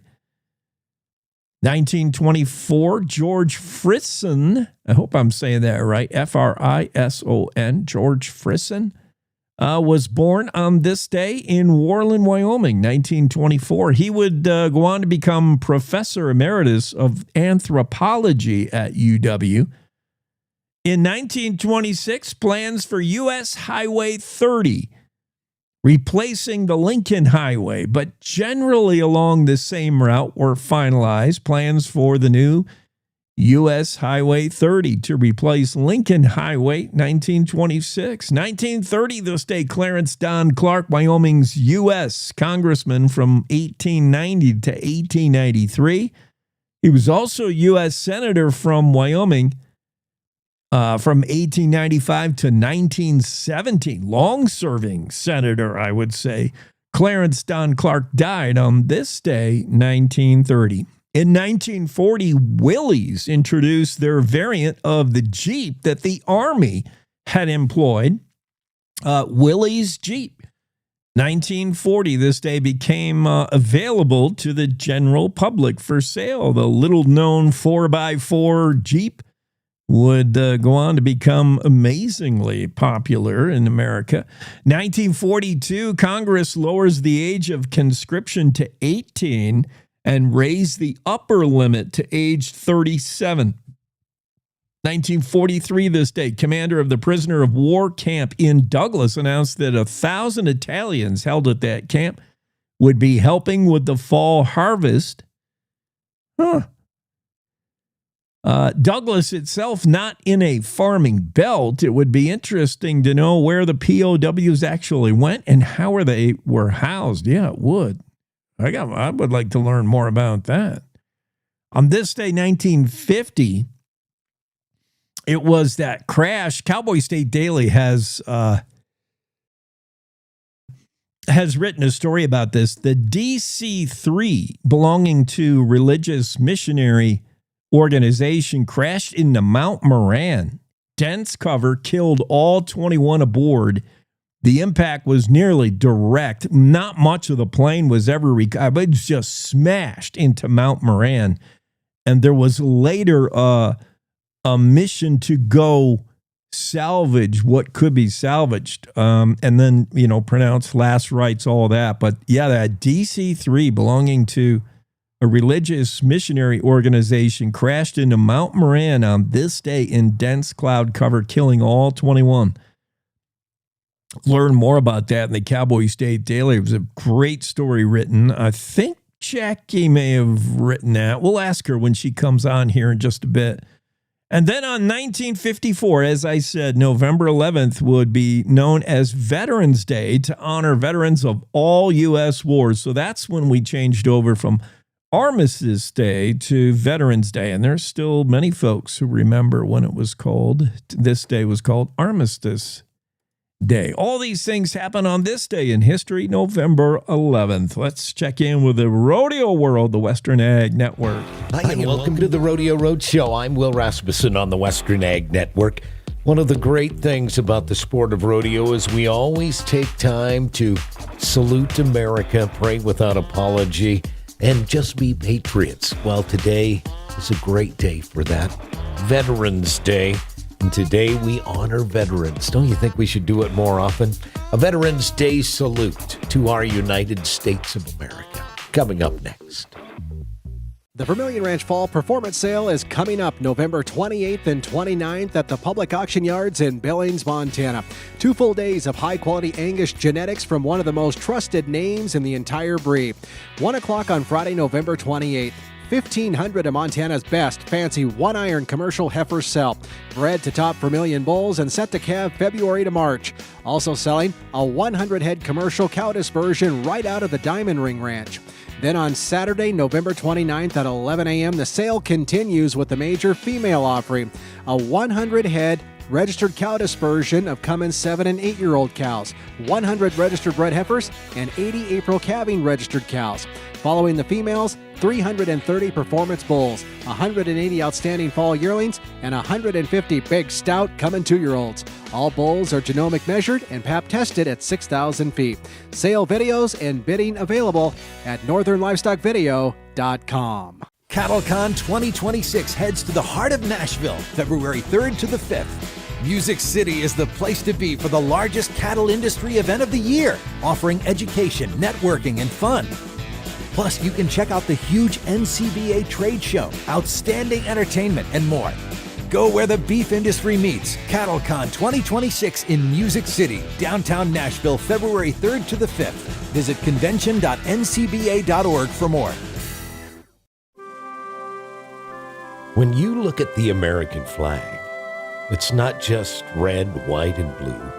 It's not just fabric waiting in the wind. That's a story. It's a story of us. A banner stitched with courage at Valley Forge. with grit on the trail to the west, with resolve in the trenches, and honor in the hearts of all who have served. It's every soldier that stood the ground, every rancher who rode at dawn, every dreamer who dared to dream. It has flown through storm and sunshine. It's draped the caskets of heroes and waved in the hands of children.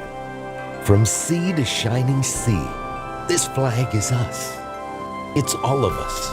And when she enters a high school gymnasium or a rodeo arena, we don't sit, we don't scroll, we rise. Because we still believe. We believe in resilience. And by our God, we believe in America.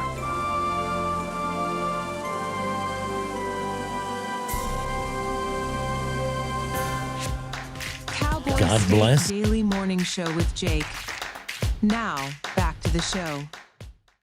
Yeah, that's Cowboy State Daily and our Western Ag Network Rodeo Roadshow with Will Rasmussen, honoring Veterans Day, Veterans on Veterans Day, and talking about the flag. If you have never been to a rodeo, I think one of the first things you'll notice is how patriotic rodeo people are. From contestants to the crowd, it becomes very evident that sport pays homage to the flag, to the country.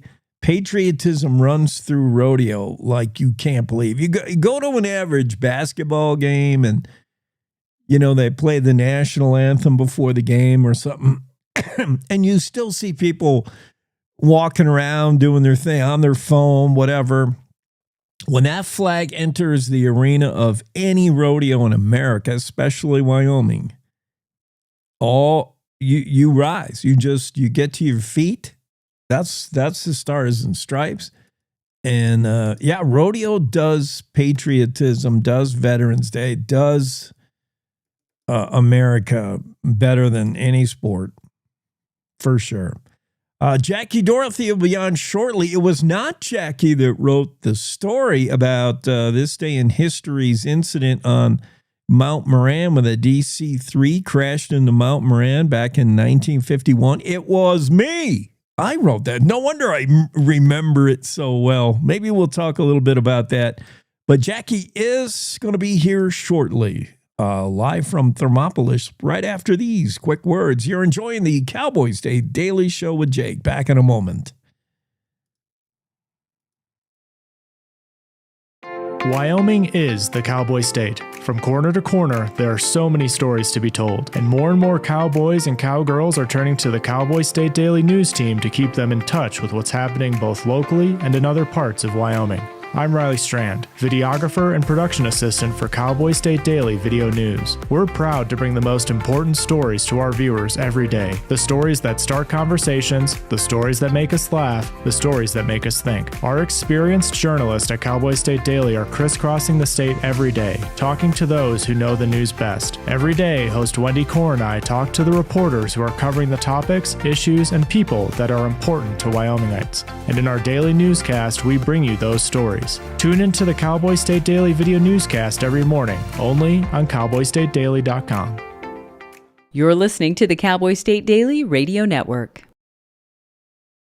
Sometimes fatherhood I'm the first Viking who wouldn't kill a dragon. can feel like an epic battle. But you will. But you can change your kid's world just by being there. And with a little help, you won't believe how high they can soar. All right, bud, you ready? I'm proud to call you my son. Come on! Never stop being a dad. To learn more, visit fathersincorporated.com.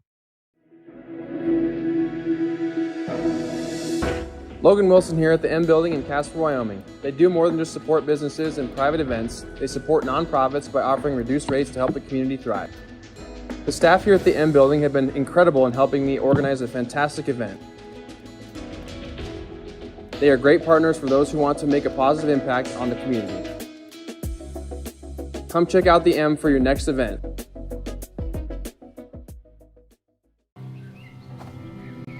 For decades, I've taught you everything I know.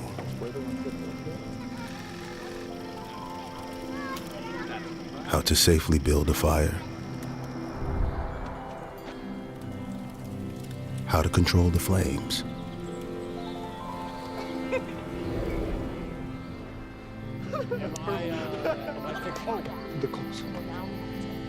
What to do with hot coals. How to secure your chains.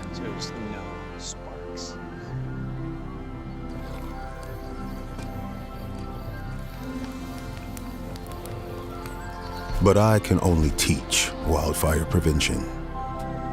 Only you can prevent wildfires.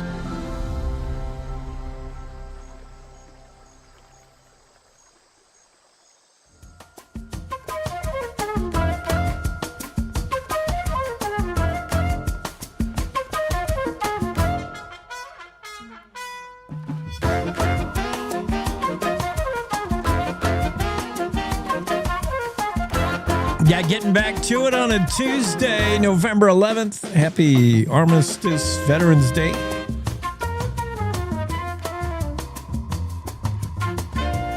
And a salute to all you veterans. Thank you, thank you, thank you. Jackie will be here in a moment, I think. She's going to talk about a couple of her stories, including the early rural telephone lines that ran through Wyoming. Back in the day, we didn't need AT&T or Verizon. We had barbed wire. That's how we made our phone calls, ranch to ranch. Fascinating time. Rural telephones, convenient and dangerous. 1881 telephone service arrived in the modern city of Cheyenne, but for many in rural areas, phones would not become a thing for quite a while. And without insulators, lightning strikes proved dangerous. Yeah, you didn't want to be on the phone. That prevails still today. Do you have a old wives' tale? Do you have a mom that says you got to get off the phone during a thunderstorm? I don't know if that can't happen anymore, but definitely your mom or your grandmother will tell you, don't be on the phone during a thunderstorm. Let's see if Jackie's mom ever told her that. Jackie Dorothy joins us live from Thermopolis. What's with the Yeti? Oh, there you are. No, I'm upside down. You're all. There we go. You're all over. There you are, Thermopolis. I am. Did you have a mom or a grandmother or somebody who told you that you should don't be on the phone during a thunderstorm because lightning could come through the phone? Like, I tell you what, you don't realize how important those insulators are, do you? I guess not. My grandmother used to tell me that, but my grandmother did not grow up in Wyoming. I don't know where she learned it, but your story about Wyoming's early history, the early rural telephones, and, like the tin can and the barbed wire, like, why were they dangerous? You start to dive into the history and you realize people were rigging up their own telephone systems. Yeah. I had no idea. And so you'd have these telephone lines on the barbed wire. And not only would you have what they call the dead men, where they would like hit rocks or areas where they would go dead, but you had the danger of lightning. Whoever thought? I mean, you think about how dangerous early telephone service was. I mean, even today it could be. We don't know what kind of brain damage we're getting from our cell phones. Oh, right. We've just traded one danger for another. You're right. Yes. But I had heard old tales of, ranchers using barbed wire as their telephone line. It's true. I thought it was an urban myth or rural myth. That's why I was so fascinated when I found this history story. The Arvada? Now I can't. Arvada, yeah. Yes, Arvada Historical Society had preserved this story in the 1980s, where these women were talking about. It's like, yep, in a lightning storm, you ran inside and you stayed away from the telephone. So what happened is the lightning hit their fence, and their barbed wire fence is where they had their telephone line strung up. And the telephone line goes along the fence into the house. Lightning hits it, travels along that line, and came out the phone's receiver. And she said they literally saw the lightning shoot out of the mouthpiece. I mean, talk about spitfire, right? Oh, yeah. And it bounces around the room and out the screen window. That's insane. The wife and I are rewatching Stranger Things for season 5, and when she talks to her lost son who's in the Upside Down on the phone, she keeps going through phones because it burns out it has lightning come through it or something, electric pulse. One of the dangers of talking on the phone. I'm sure there were many young ranch girl who had to cut short that conversation with the next ranch's boyfriend. Get off the phone. There's a storm coming. Well, we're old enough to know about party lines. I remember that. Yeah. Yep, I remember that. Where one family shares one telephone line, and after doing this story, now I understand it. It's like you were very limited on how this worked with the lines.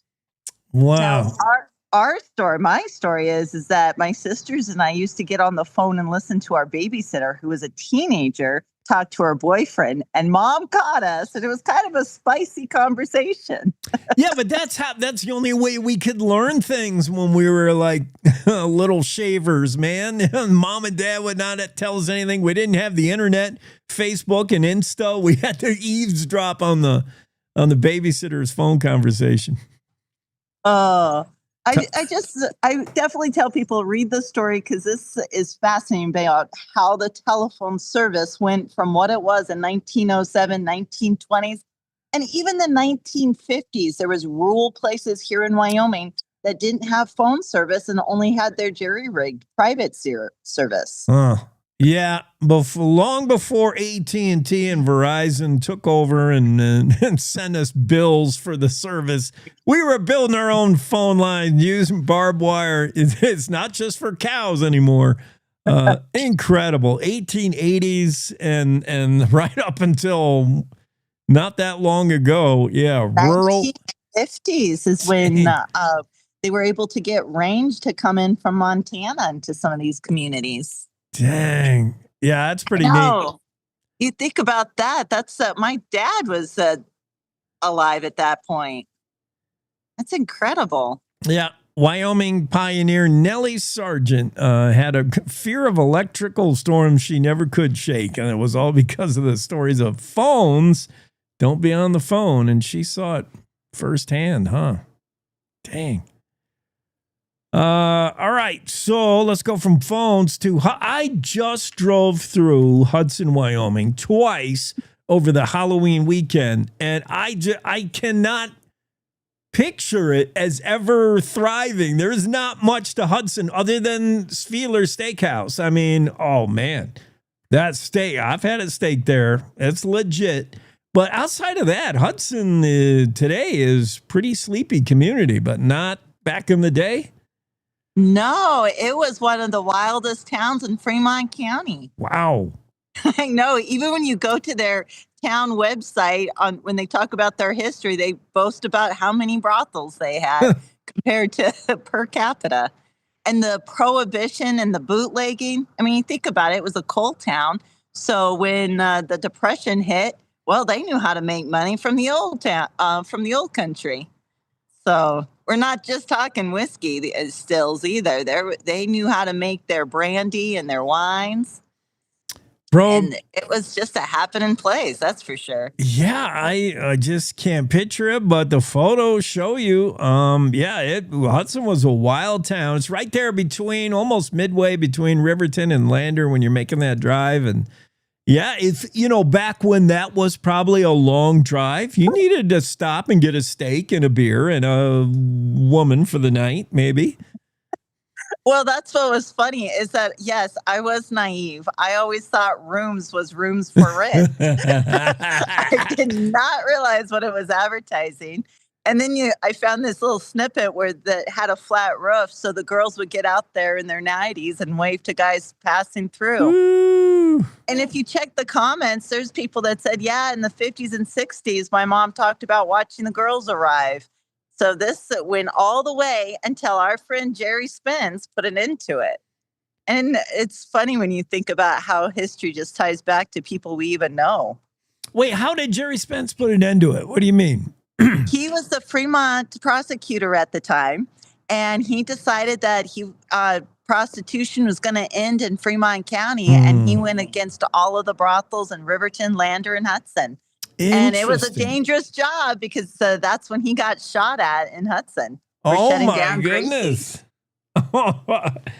So long before he became the guy with that was his beginning of his career. Oh, my goodness. He was a young lawyer, and here he is shutting down all the places of ill repute, or the sporting houses, as some people call them. Yeah, just sporting houses. That's interesting. So, yeah, as a prosecuting attorney, the young Jerry Spence, rocking his fringe jacket, trying to make a name for himself in the legal world, was going to clean up Hudson, and they didn't appreciate it. That was before his fringe buckskin coat, because you got to know that was his second wife that bought that for him and created his image. You are a wealth of knowledge, Jackie. Well, I had the privilege of knowing Jerry Spence and the other people that knew him. And I got to hear some of those interesting stories about him. Very interesting. I love it. Good history stuff. What are you working on now, Jackie? We going to expect something soon? Well, you can expect a couple stories today. It's Veterans Day. And yeah. I had the privilege of interviewing a historian in Gillette. And what he does, his name's Greg Bennick. He's a volunteer and a Vietnam veteran. He goes through the cemetery, picks out gravestones, and brings those veterans to life. He researches them, finds out their stories, and then they do a tour. So today, I think it's 2 p.m. in Gillette, he's invited me to come down, and he'll do a personal tour because this is fascinating. They'll walk you through, show you the headstone, the cross, and tell you about that veteran that's buried there. I like that. Keeping that history alive, one tombstone at a time. Just researching that. That is so cool. Great idea. Great story. Can't wait to read it. Absolutely. Every day we should remember our veterans, but especially today. Absolutely. Jackie, happy Veterans Day, Armistice Day to you, and happy Tuesday. We'll see you in a couple days.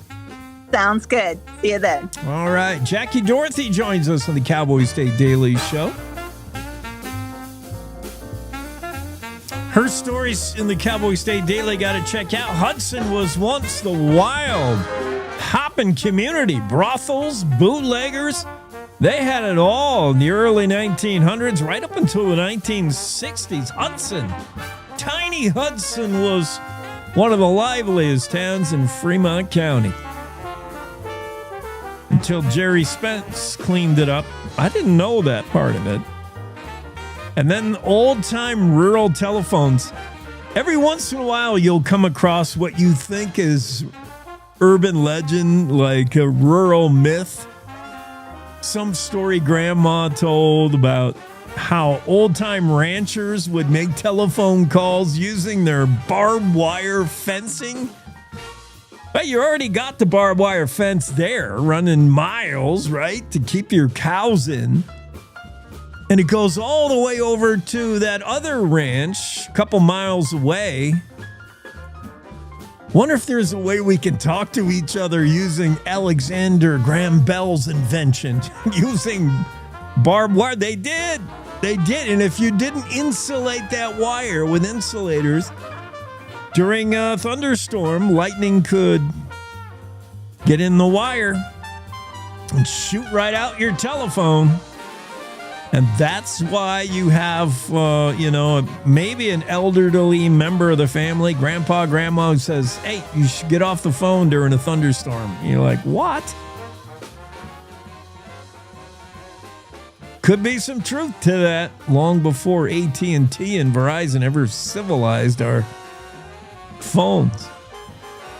Cool story from Jackie Dorothy. Really cool. Stories we're trying to catch up with today. It's been a busy day with guests, so we have not even had a chance to touch on many or any of these stories of the day. Cody Roberts pleads not guilty. Sorry, Cody. Not guilty to animal cruelty. Cody Roberts, of course, the guy is living in infamy now regarding the wolf that was run over with his snowmobile, injured. He brought it to a bar, taped its mouth shut, taunting it, and then eventually shooting it. Is that cruelty to animals? Many people outside of Sublette County, Wyoming would say, yeah, that's not very nice to do to a wolf. Many ranchers inside of Sublette County and in Wyoming would say, I don't know. Let me hear all the facts.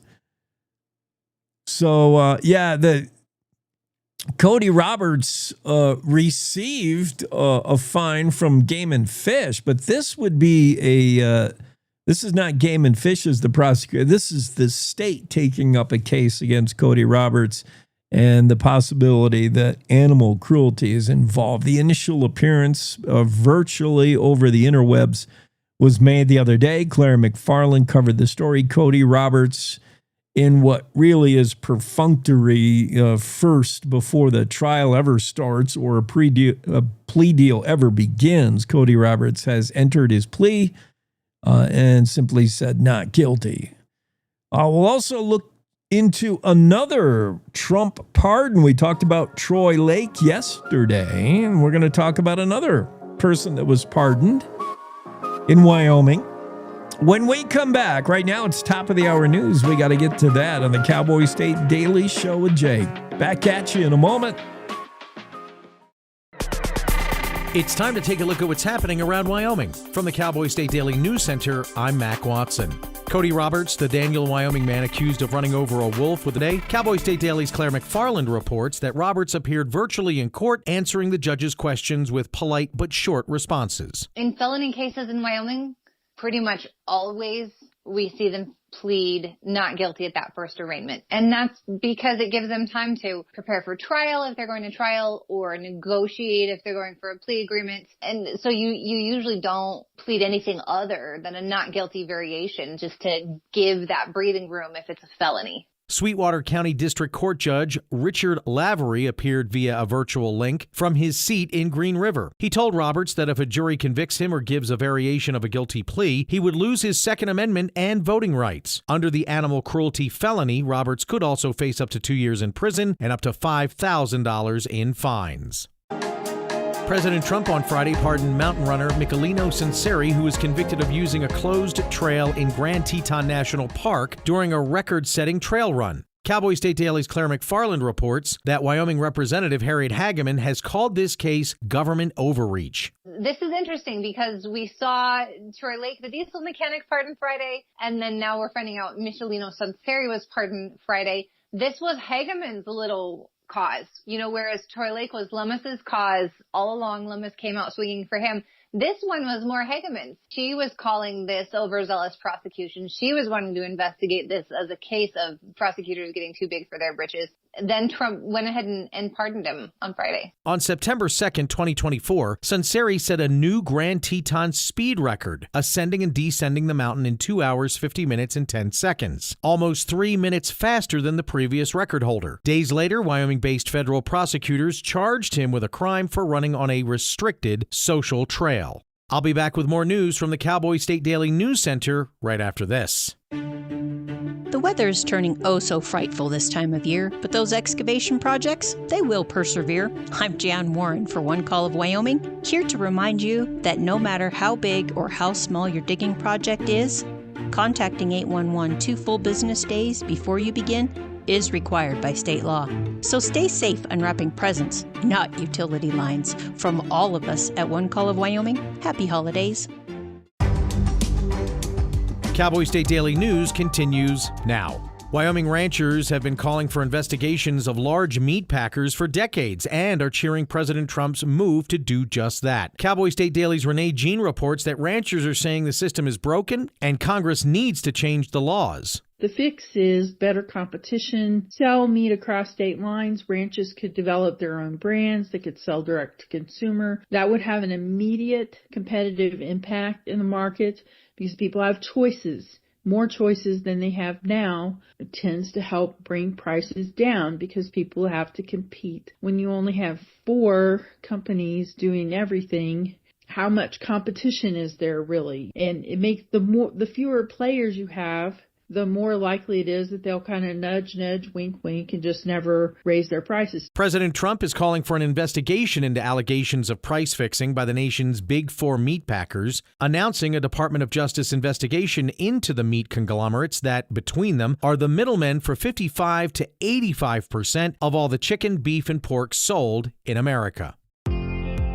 Energy giant Repsol filed a court motion Friday asking a judge to review a decision by the Laramie County Commission to deny its proposed wind farm project. Cowboy State Daily's Jackson Walker reports the move could open the door for the project, which would be 3 times the size of Cheyenne. The company argues in its court filing that the commissioner's decision does not align with laws and regulations surrounding similar projects like this, and Repsol argues that it has made every effort to be compliant with each of these restrictions. This appeal is a crucial next step in Repsol's goal of getting the project approved and allowing it to begin construction on time. A judge is expected to review that petition and is going to issue a judgment which could determine the final fate of the Laramie Range Wind project. Now, a judge is expected to review that petition and is going to issue a decision which could determine the final fate of the Laramie Range Wind project. And that's today's news. Get your free digital subscription to Wyoming's only statewide newspaper by hitting that daily newsletter button at cowboystatedaily.com. I'm Mac Watson for Cowboy State Daily. Most hiring algorithms would scream me out. Some bosses couldn't see me as a leader. I've run this place for 20 years, but I still need to prove that I'm more than what you see on paper.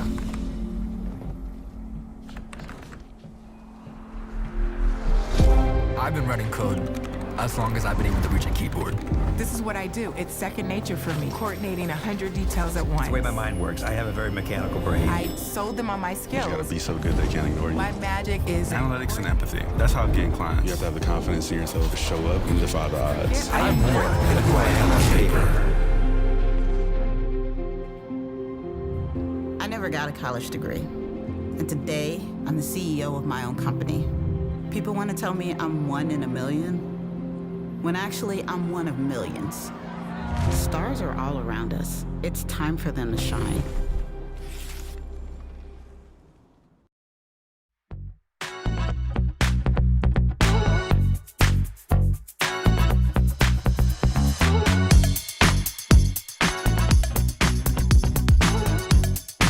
Cowboy State Daily Show Tuesday. Happy Veterans Day.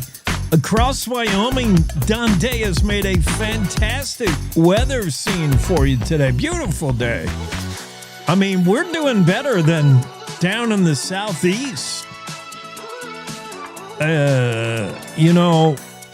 Tallahassee, let's say, is colder than Wyoming.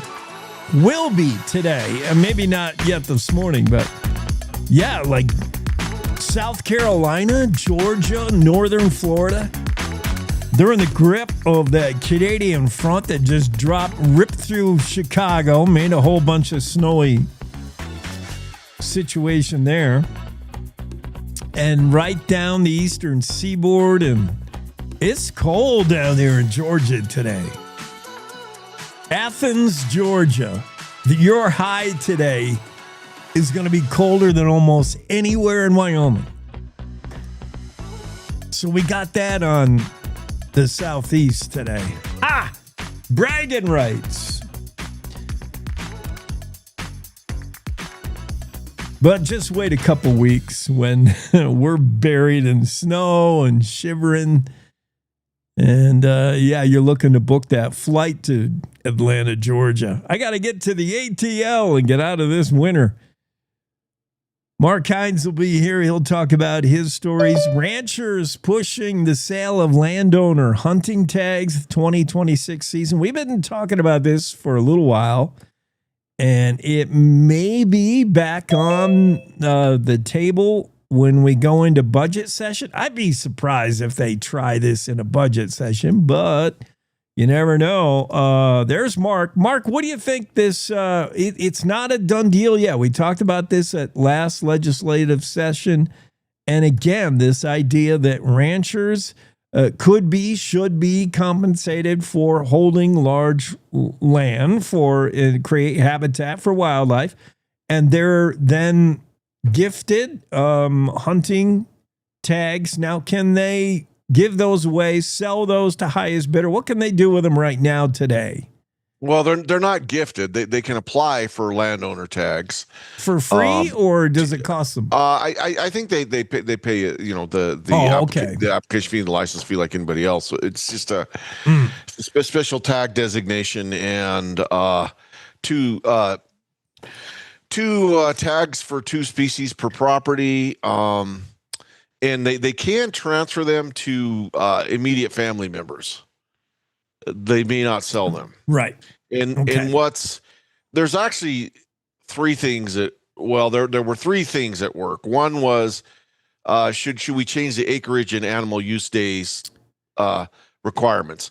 Game and Fish Commission settled that. They said, no, let's keep it the way it is.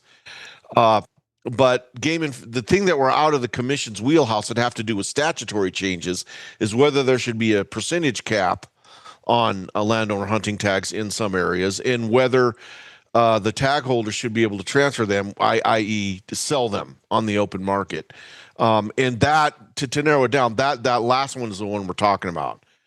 What this bill proposes, should they be able to transfer or sell them? And there's the thought that some of the, it probably depends area to area and, how high the demand is.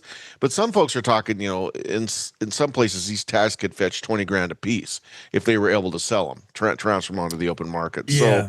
So, and the ranchers, the people that are for it might say, $20,000 might sound like a lot of money, but I mean, compared to my, annual operation, that's operations budget, that might be enough to just barely keep me in the black year to year. So but the people that are opposing it are saying that amounts to monetizing wildlife, to making wildlife a commodity for sale, and we don't do that because wildlife is a public trust. So that's kind of where the lines are drawn, either for or against this. And the whole issue conjures up, it's weird. For me, it conjures up what must have been taking place in old feudal lord England when it was just these big land barons that could do their fox hunts, and you couldn't. You were a peasant. You can't.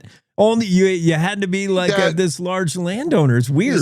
Some people are making those arguments. Some people say that system's already pretty much in place because the only people that can get access to some of these ranches are those who are willing to pay what some folks would be considered exorbitant trespass fees, or if they're an outfitter or those sorts of things. But no, you're right. I think I mentioned previously, I did once have a conversation with a Scottish deer stalker who basically he's attached to an estate in Scotland, and that's his job as he manages the red deer herd there. And and he said that the public can come hunt, like feasibly if you and I, Jake, went over there, we could hunt, but you do so you're right, the game belongs to the Lord, and you do so at the Lord's pleasure, at the Lord of the land, not it's a little bit, it's quite a bit different system.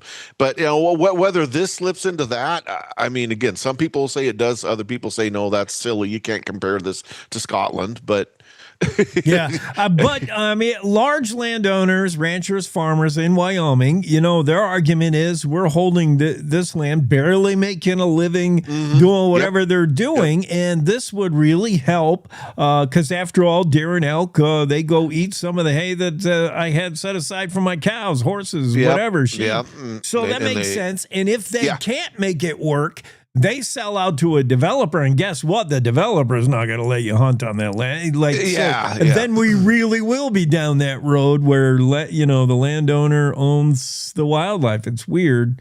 Yeah, and I think that's one thing that's been pointed out is universally nobody on either sides of this wants to see property fragmentation, which in turn creates habitat fragmentation, which really isn't good for anybody, starting with the animals. And then, of course, yeah, I mean, if an area gets subdivided, you can figure about, hunting there. Yeah. But I don't see it in my neck of the woods, Western. I don't see any friction between hunters and these large landowners. For the most part, there's plenty of places to hunt that are public land where I am, but maybe on the eastern half of the state, there's more of that public and rancher and butting heads. Here you can go to a rancher and say, hey, can I come hunt? And for the most part, it's handshake deal. It's pretty easy. Do you sense any animosity? I've heard I've always just hunted on public land. Yeah. Because there is so much of it available. But you are correct. I think there are some areas where the public land might be a little bit more scarce, and the ranchers are a bit more hesitant. But you talk to those ranchers, and a lot of it just, they're we're constantly being pestered.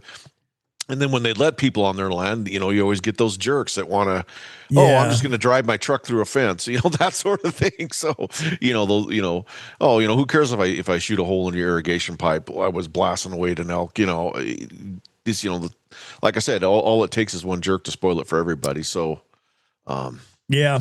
But yeah, you're right. And more in the eastern part of the state that there is that bit of a tension between, hunters wanting access and, landowners saying, well, we'd like to, but I've been burned before.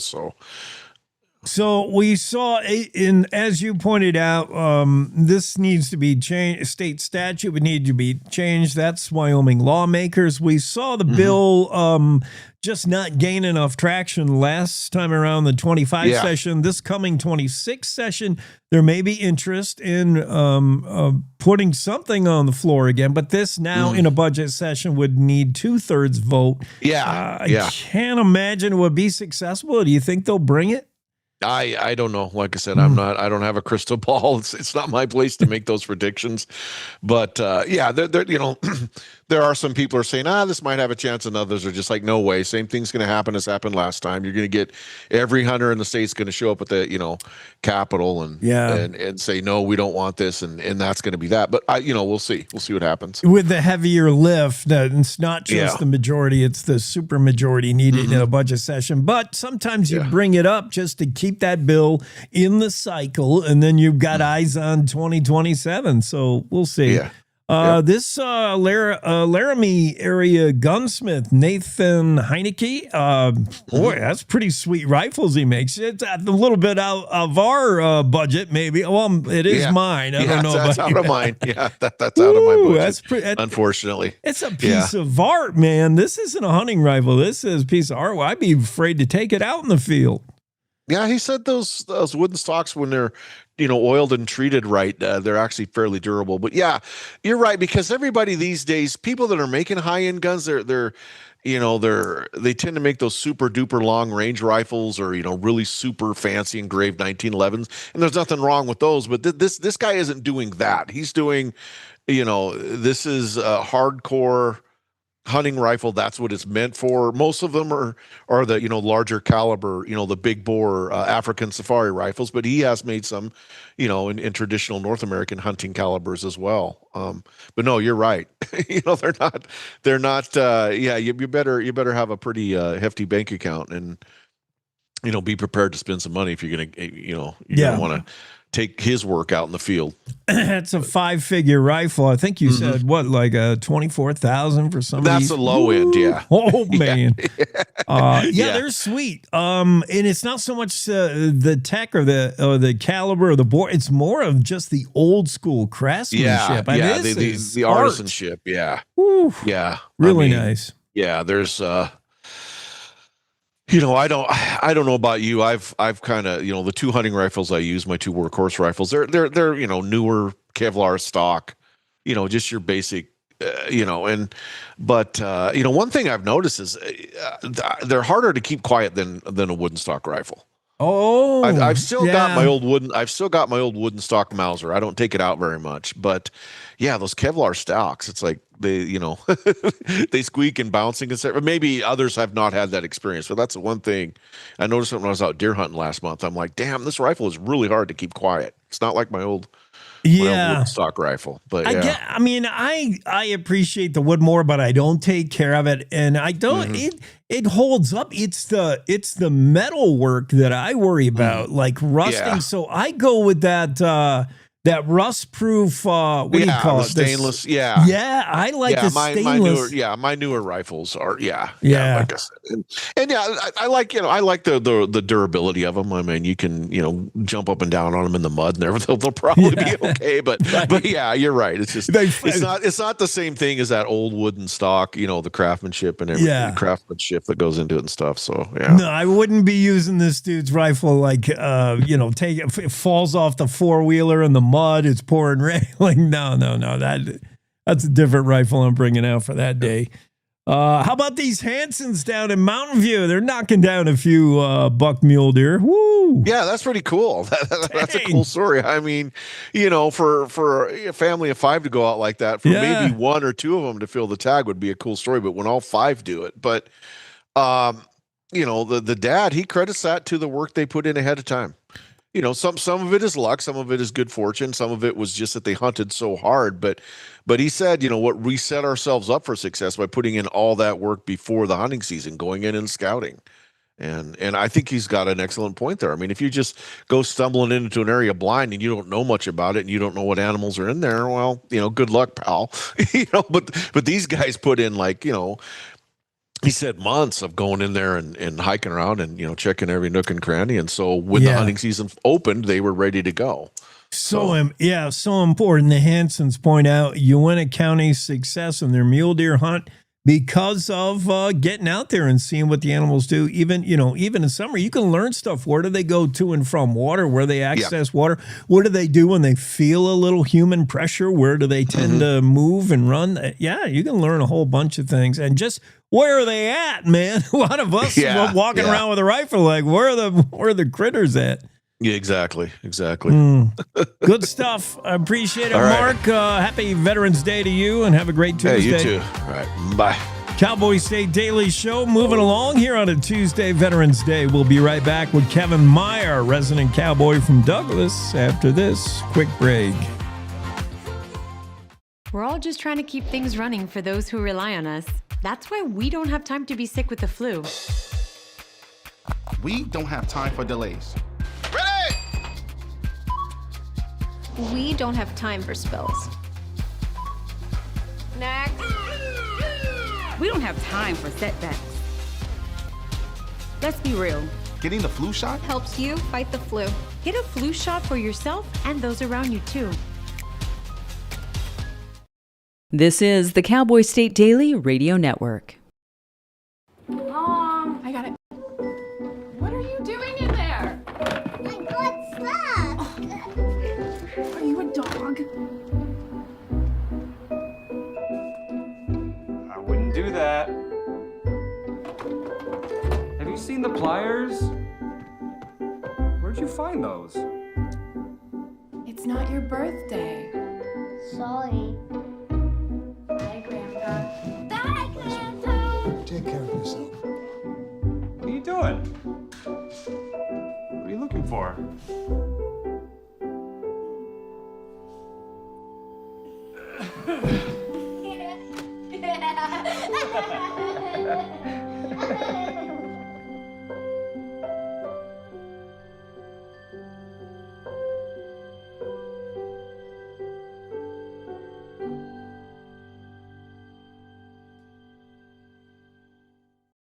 I don't think that many kids in my son's school even do it.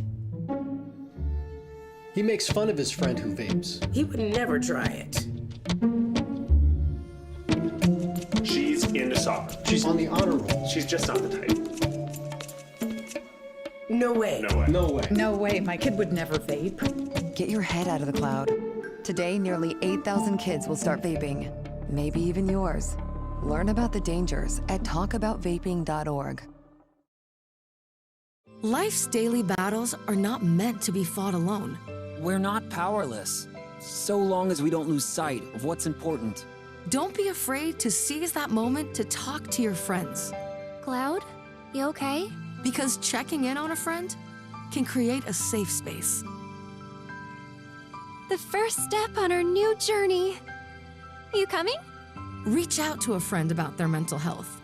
Seize the awkward. It's totally worth it.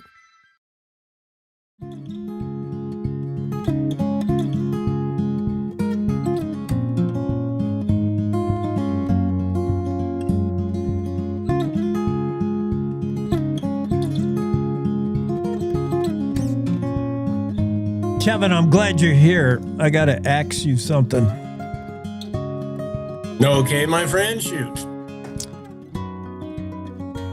I'm thinking about gated horses. Have you ever ridden a gated horse? If so, what was it? Well, let's see. I've ridden some Tennessee Walkers. Yeah, probably the most famous gated horse. Yep. And then now you caught me off guard. I can't remember. That's why I'm asking you. I can't remember the gated horse I rode. Little one.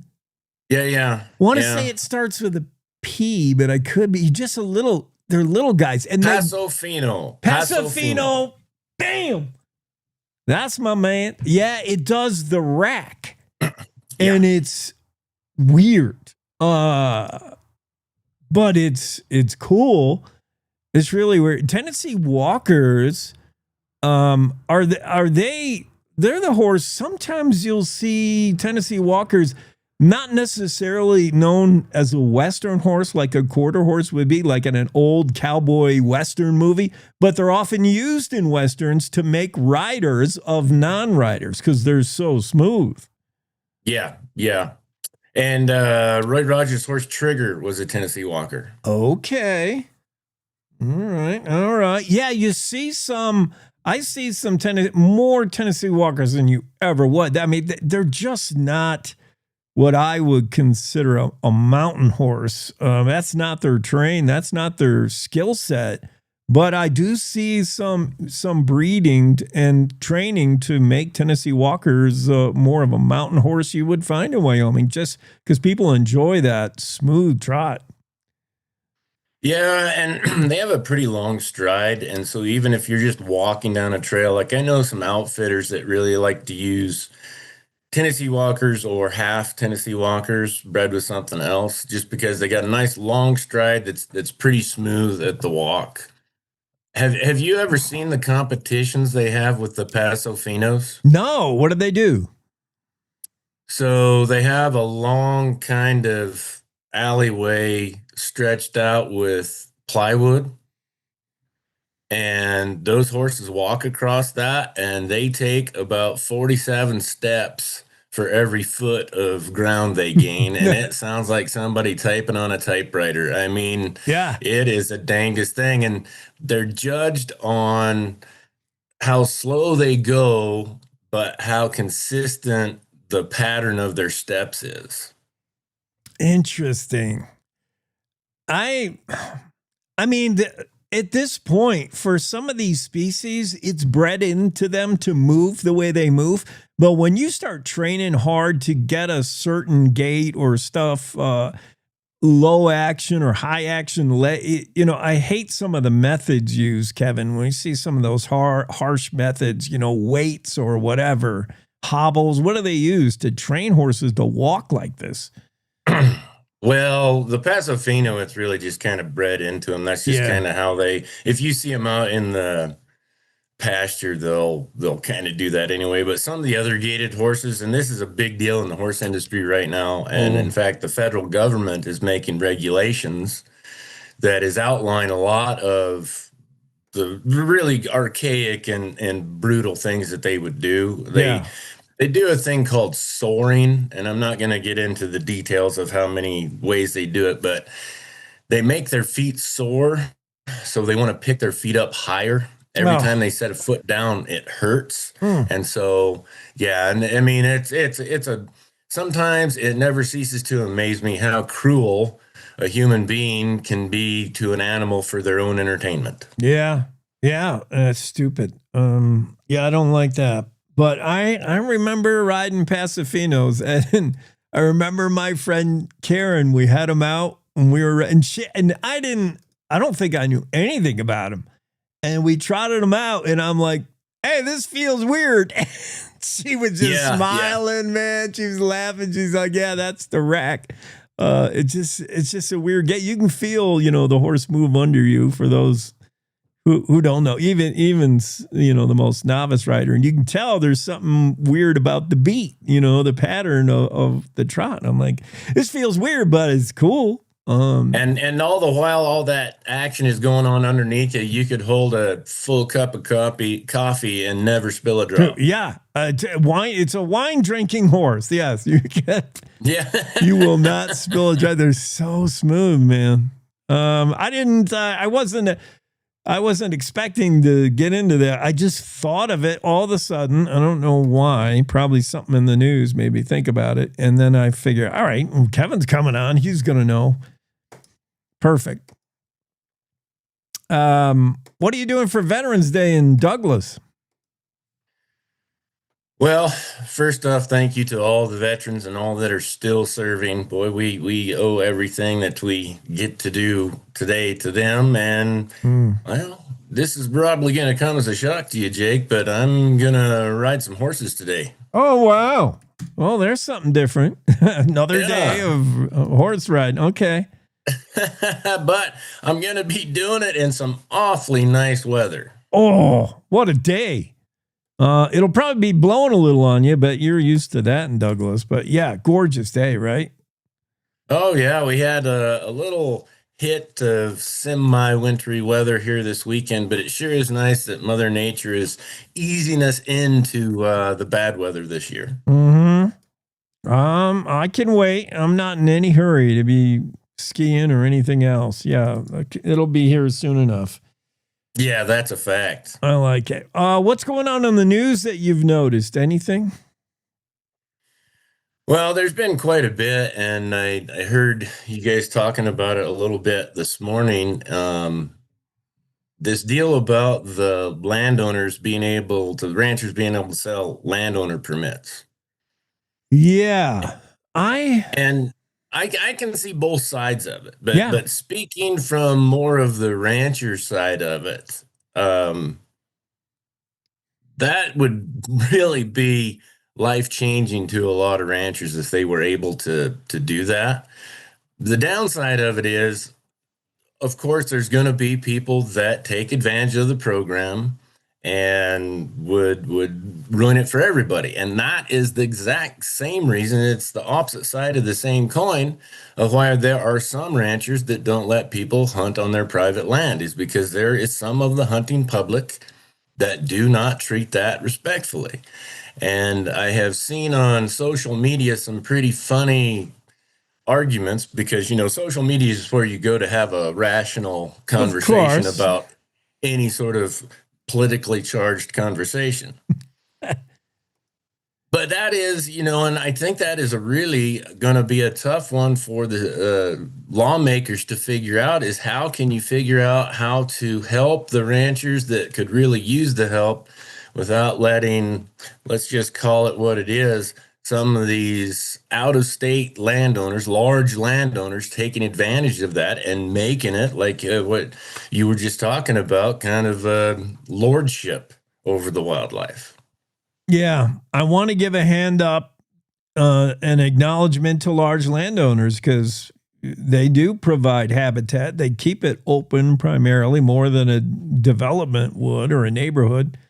So, yeah, I wouldn't mind throwing them a bone here and there. But, yeah, you can't legislate stupidity. There'll be a bad actor on every side of every issue. You can't think about that. But, yeah, I don't know. I don't know what to do about that one. I hate to think that, we become old England, where they just hunted all their animals right off the face of the country. And then, it became a sport of the rich. I don't want to get there. And it also reminds me, and it's a related topic, a couple weeks ago or a week ago or so, there was a story in Cowboy State Daily about people complaining that landowners were somehow herding the elk onto their private land so as to keep hunters from getting to them. Well, if that is the case, I would love to talk to those private landowners about how exactly you herd elk and make them stay where you want them to stay, because I myself, and I know a lot of people, a lot of my friends and neighbors, we would love to herd them off of our place for most of the year and keep them off of our place. But that just, I'm not exactly sure what sort of elk whispering secret these guys have come up with, if it is true that they have somehow. And perhaps, now this is kind of going out there a little bit, Jake, but try to stick with me. Perhaps it's the hunting pressure on the public land that is driving the elk onto the private land with less hunting pressure. Is there any chance of that? Can't be. Yeah. Good point. On the hierarchy of things hard to herd, we know cats the hardest. Remember that commercial? Oh, I love that commercial. Yeah. Like it came out in the Super Bowl, herding cats. These guys were all tore up. These cowboys all ripped up. Cats, number one, for sure. You know, there's a reason why, I mean, cows, when compared to cats and elk and ungulates of wild nature, cows all of a sudden seem relatively easy to herd and bunch and keep somewhere because they're dumb and they're not that fast. But elk, yeah, you're right. If you have the secret to move an elk where you want them and holding them there, let us know. How do you do that? That's magic. And how do you do it at the time of year that you want them to do it? Because I know, having come and ranched in country that is awfully big and has an awful lot of elk in it, you can try to spook them off, but I've approached them from the west, hoping to drive them to the east and have them just curl right around me and come the other direction. So yeah, it's an elk, a wild animal like that, especially a big herd, they're going to do whatever they want. Yeah. And they behave differently depending on whether you have a rifle in your hand or not, or whether you're riding a four-wheeler or a horse or on foot. I know where to find elk. Every time, it's almost 100%. They're going to be in the hay that I have set up for the horse over the winter. I remember driving into the pasture once. I had a couple horses on this property, and I had hay out before I learned to put it in a barn. I had hay out, and I had just a crummy fence. And man, in the course of one night, they had smashed in there. They ate so much they couldn't even move when I pulled in at night to feed the horse. I came in at night, it was pitch black, and my headlights just shine on like 40 pairs of blinking eyes, just laying around in the hay, just so full they couldn't move. And I'm like, oh man, that wasn't a good enough fence. Yeah, you're welcome, elk. You're welcome. Yeah. Dang. Okay. I got, what else do I have to do with you? I haven't really prepared anything because I have like a jillion guests today, back to back to back. Well, I'll help you out a little bit, Jake. Good. Going back to another story that I heard you talking about this morning. I was raised on one of those old phones. No. And it was attached to 4 other ranches. And it was you crank it on one side and you speak into the little deal and you hold it to your ear. And our phone number was 2 short rings and 2 long rings. Now, one of the beauties of the community is there was no secrets because it was a party line, and no matter who called anybody else, everyone listened in. So that kept things above board, of course. And there was stretches of that line that were spliced together with fencing wire. It tends to work better if you use smooth wire rather than barbed wire, and I don't know why that is. Let's just say the sound quality was not the best. Yeah. We always used to call it the crank and holler because you had to holler into the speaker to get heard on the other end. And to the point about a lightning storm, anytime a lightning storm came rolling through, it was a 4-person race in our family to see who could get to the phone and unplug it first, because that lightning would come right through that phone line, and it might get hit down the line a ways, but it would come right through that phone and it would throw sparks into the house. Dang, whether you were on the phone or not. Yeah, it just being plugged in, it wasn't a circuit that had a breaker on it. It just went from the outside to the inside of the house. Well, that shows you right there, not necessarily how old this guy is, because Kevin Meyer's not that old, but how wild Wyoming is, man. That was not that long ago that Kevin Meyer remembers the old rural phone line before AT&T and Verizon made monopolies of it all. We were just doing what we had to do to make phone calls. Holy cow. Exactly. And really, it was mainly a wintertime tool, because usually it was a lot easier just to drive down to your neighbors and say whatever you needed to say, because by the time you got done hollering, both of you were frustrated and angry. Right. To get the message through to a neighbor when it was not winter, it was not the phone. It was called a saddle. Just saddle something and go talk to Betsy over there. But in winter, you're kind of holed up and you'll deal with a crappy phone connection via barbed wire. And your advice of the day, folks, don't forget, is smooth wire works better than barbed wire when you're building your phone empire. Those were the first life hacks. Probably because your phone conversation was going down the line and then it would go off on a little side quest. When it hit the barbed wire, it would think that it had to go over there. And you're like, oh, no, get back on the wire. And I don't know. There's got to be a reason. All right, Kevin, thank you. Enjoy riding horses today. I'm envious. You just need to get on out there this afternoon. You don't have anything else to do. Yeah, you're right. I will get outside and enjoy it, but I will not have the benefit of seeing the world through a pair of ears. Enjoy that. Happy Veterans Day to you. You too, buddy. See ya. Kevin Meyer, the Cowboy State Daily Show. We got more guests coming up. We're going to do that. Who is coming? I better get myself together. Oh, Phil is here. Oh, my goodness. We got to make time. Phil Bailey, you're going to love this. Author, and we're going to talk about his newest book, When Does Skiing Become Dangerous? And I don't mean crashing. I mean murder. Coming up.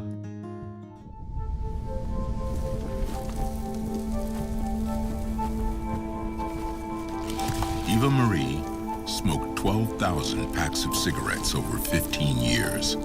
She quit, and now there's a new lung cancer screening that could save her life. You stopped smoking. Now start screening. No matter how much you smoked, early detection could save you. Talk to your doctor or learn more at savedbythescan.org. You're listening to the Cowboy State Daily Radio Network. Who can you turn to for news you can trust? Your local TV and radio broadcasters. You trust us to keep you safe during times of crisis and to deliver the weather, sports, and entertainment you rely on every day. We bring you the facts you need to make decisions that matter. And as misinformation floods social media, you can trust your local stations to deliver the truth. Text TV to 52886 and tell Congress you rely on your local stations for trusted news. You handle the healthcare, we'll handle the marketing. In need of a spark for marketing your medical practice? Loom Studio provides creative and strategic healthcare marketing that illuminates the path to bigger and better experiences for your business and your patients. We specialize in branding and design, social media, website design, SEO and SEM, not to mention content creation, public and media relations, and marketing metrics to ensure you're getting results. If you're looking to increase your patient engagement and retention, enhance your community impact, and streamline your marketing efforts, our team is ready to help you achieve your goals. Contact us today and learn more at loomstudio.com. We come from a long line of farmers, and There's a sense of pride, but there's also a significant amount of pressure. Farmers have to take care of their physical and their mental health, because what's a farm without a farmer? Watching the sun come up, that's my time. I can have a cup of coffee, and every day is a new opportunity. That's cool. Yay! Don't forget to check in on yourself. Love your mind.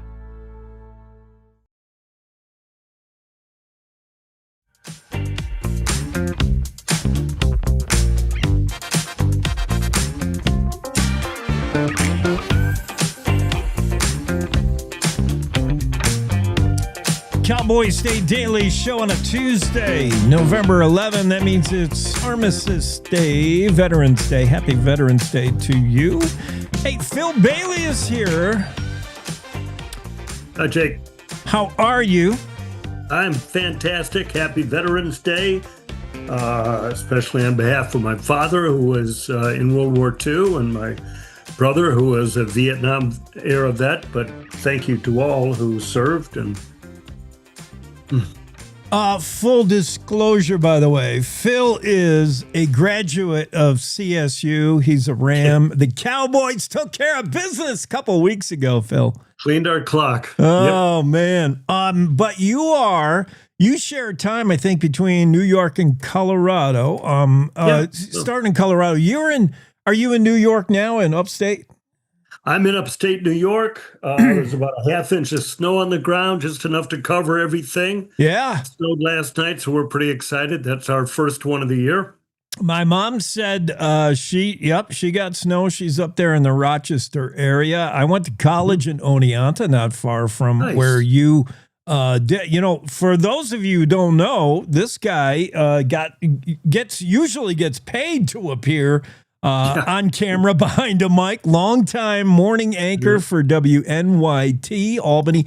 I saw your sign-off show, by the way. I just went and watched. It's out there on the internet. What a gig. But we're going to talk about something completely different, I think. We're going to talk about Carpe Ski'em, the seventh and latest of the ski-themed mystery novels written by Phil Bailey. Phil has gone from TV journalism to writer. What kind of transition is that? How did you I know you love skiing, but how did you get into writing these ski mystery books? Well, I do love skiing. Carpe Ski'em, a murder on skis mystery. And to understand where I am, I guess you have to understand where I came from. I started in radio. My second radio gig was in Cheyenne, Wyoming, by the way. Oh, nice. Yeah, an all-news radio station called KRNK. And so my first television job was in Grand Junction, Colorado.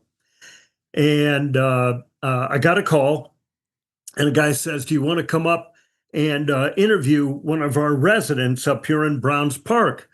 And he said, she just turned 100 and something, maybe 105, I don't know. And she personally knew Butch Cassidy. So, that was my reaction. Almost a coffee spit. So I said, we'll be up. So when we got up there, it takes a while to arrange and get a photographer and that sort of thing.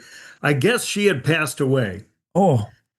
But they said, "Look, we're going to take good care of you." And they did. They showed us old dugouts, old log cabins that had been there for 100 years.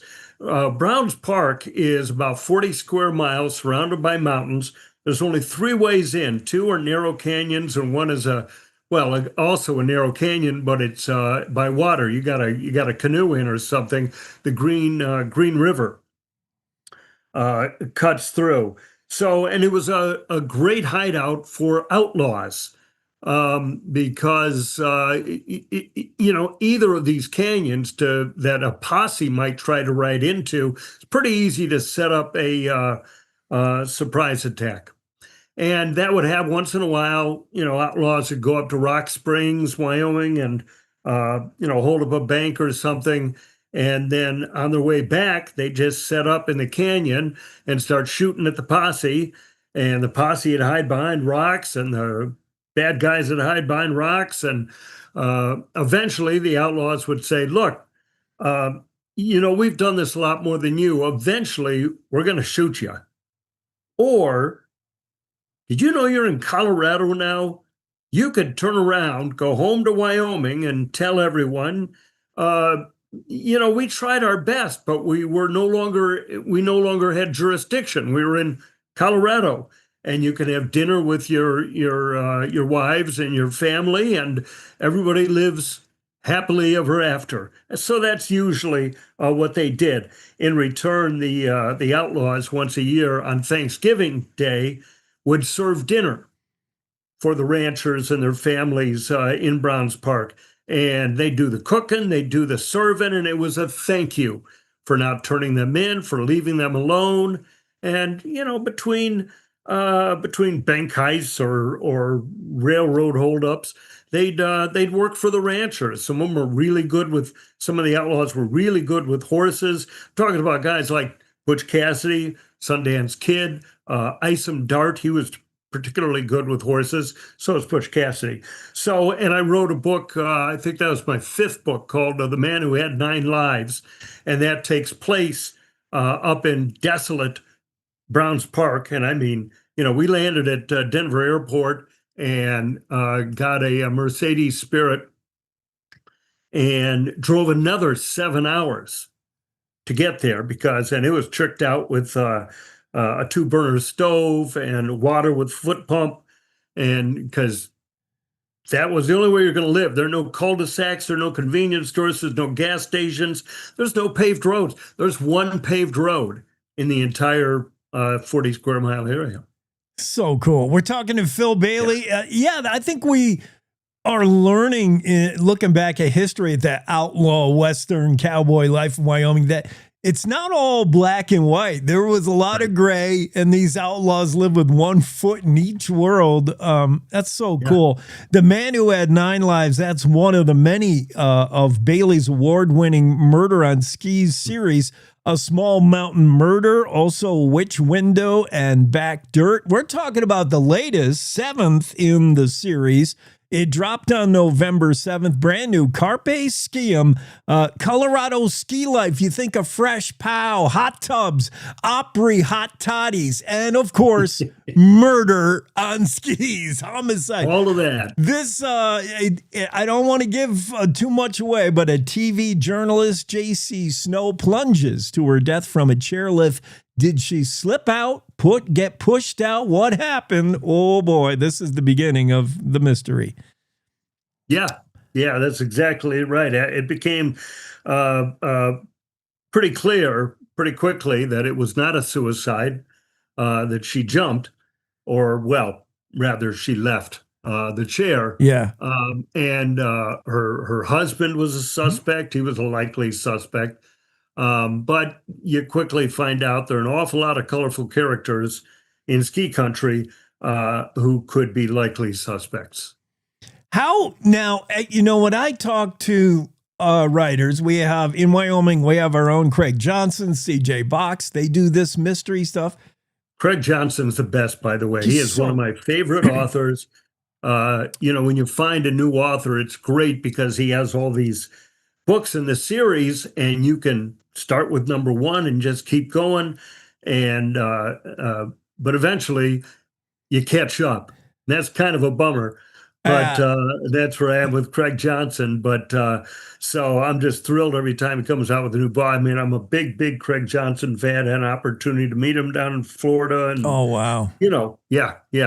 He has such a sense of humor, and he writes characters and dialogue so well. He makes you fall in love with Vic Moretti. He makes you see why you have a friendship with this Indian friend. Like, he's just so good at that. You're right. So I ask him and CJ, do you ever run out of material in your mind? You just finish Carpe Ski'em out. You're probably already on number 8. Like, here's the next one. I'm on number 11. Whoa! See? Yeah, I've got, Carpe Ski'em is 7. Yeah. And then I have 8, 9, and 10. And then I'm about 2/3 of the way through number 11. And, you find your ideas everywhere, so you shouldn't run out. I actually, for Carpe Ski'em, A Murder on Skis Mystery, I actually found the beginnings of it in a 1942 copy of the New York Herald. And I don't want to tell too much about the story, but it was about the passing. There were 2 different articles about the passing of 2 different women, and my mind took off from there. I mean, it was a wonderful story. I don't know whether or not they met each other or not, but they each lived on opposite ends of a small city park. So it's almost hard to believe, and they were the same age. It was almost hard to believe they didn't know each other, meet each other. And I take off from there. That sounds perfectly right. The great authors, the great content creators have a sense of wonder. You always you'll read something, see something, and you'll say, "I want to know more about that." And there's your next story. It's already cooking. Hey, Phil, we got to ask you. Your skiing days, you're still skiing, but you had a bad ski accident. How you doing? I got to bring it up. Are you okay? You recover? Are you allowed to ski again? You're very kind. My head's still attached to my shoulders. Good. But you're right. I still suffer double vision and some memory loss. And I haven't been cleared to ski yet, but we're open, any day now. Yeah. And because I think I could ski, at least slowly, Yeah, well, and, that's the I'm thing. not allowed to. You don't ski slowly, right? You're like all about speed. I was a racer for a long time. Yeah. And, that becomes a habit. But I'm willing. I'm willing to go slow. All right. I'm not allowed to drive a car yet. I'm not allowed to. They won't let me ride a bicycle, which I don't get. Well, I guess. Well, that's balance. I'll fall and hit my head. Yeah. And it's also inner ear balance. I mean, that was your crash. You don't even remember it. That was. No, I don't remember it. I don't remember the 2 weeks following. I was airlifted from the ski area. It wasn't their fault, by the way. The ski area is fine. They're innocent. So about 2 weeks later, can't drink either. I haven't drank since mid-March. Well, the sacrifices we make when we choose to get on boards and point ourselves downhill. Hey, you got to get out to Wyoming and do something. When you are cleared, get out here, ski Targhee or the Village or wherever you got to go. Jackson. I love Jackson. I've been skiing Jackson since the 1970s. I think I was surprised the other day. It was only like 6 years old or something. It was only 6 years old when I first skied Jackson. Yeah, 1960s. Yep. Yeah. So, I would love to get back out to. By the way, my editor, is from Casper, Wyoming, Deirdre Stozel. Okay. Yeah. So we have all kinds of Wyoming connections. You got Wyoming ties. If it were not for the CSU alumni, we would fully embrace you. We're a little nervous now. Like, we'll welcome you, but we're a little suspicious. Well, you did teach us a lesson on the football field the other day. So. All right, so we got to go out and I got to catch up with the whole series, and I got to buy the 7th. Just came out, by the way, the 7th edition of Carpe Ski'em, the ski series, mystery ski series by Phil Bailey. You can find it wherever you find books, independent bookstores, Amazon, Barnes and Noble. Go out there, click, and buy a whole mess of them. Buy them all. You bet. Buy them all. Read them all. All right. Well, thanks. I appreciate you being on. Continued recovery, and come on out to Wyoming. Don't be a stranger. Come and see us and come and ski us. You bet, Jake. Thanks very much. Enjoy your show. Thank you. Cowboy State Daily Show continues. That's Phil Bailey, author of the mystery ski series, Murder on Skis. Just when you thought it was safe to ski, the only thing you had to worry about was a tree well or a tree itself. No, it's Skiing can be dangerous. You never know. It's fraught with homicide, murder, and mystery. Check it out. Phil Bailey's Carpe Ski'em, the 7th and latest of these series. I'm excited. Get out there and find it on Amazon, Barnes & Noble, all that stuff. Where are we going next? Let's see. I've fulfilled all my commercial obligations. Oh, I know. You know what I should do is play you the guy we just had on. This is Phil Bailey signing off his final broadcast for that Albany-based TV station. Yeah, here's what it looked like and sounded like. From you when it comes to news judgment, writing, and how to connect with our viewers. And so thank you for that. And enjoy this time. This is back your at time. you. I'll be watching January 2nd. No, we'll sleep in a little bit, please. Well, yeah, maybe I'll tape it. Perfect. Great mentor and friend, Phil Bailey. We wish you the best. And you. Thank you very much. Thank you. Yeah, that's pretty cool. That was the sign-off, the last broadcast for Phil Bailey, who got his start, as he shared with us, in Colorado and in Cheyenne. He was on Cheyenne Radio, and then parlayed that into a long-time morning anchor for WNYT in Albany, New York, where I can tell you the sun never shines. Oh, my goodness. I don't know how Phil does it. It's gray, that whole Albany, Scranton area. I went to college there. I had a good friend in Glens Falls there, and you never saw the sun. Never. It is snowing on him today or yesterday. My mom and Phil both say snow in upstate New York. Meanwhile, here in Wyoming, gorgeous weather. Yeah.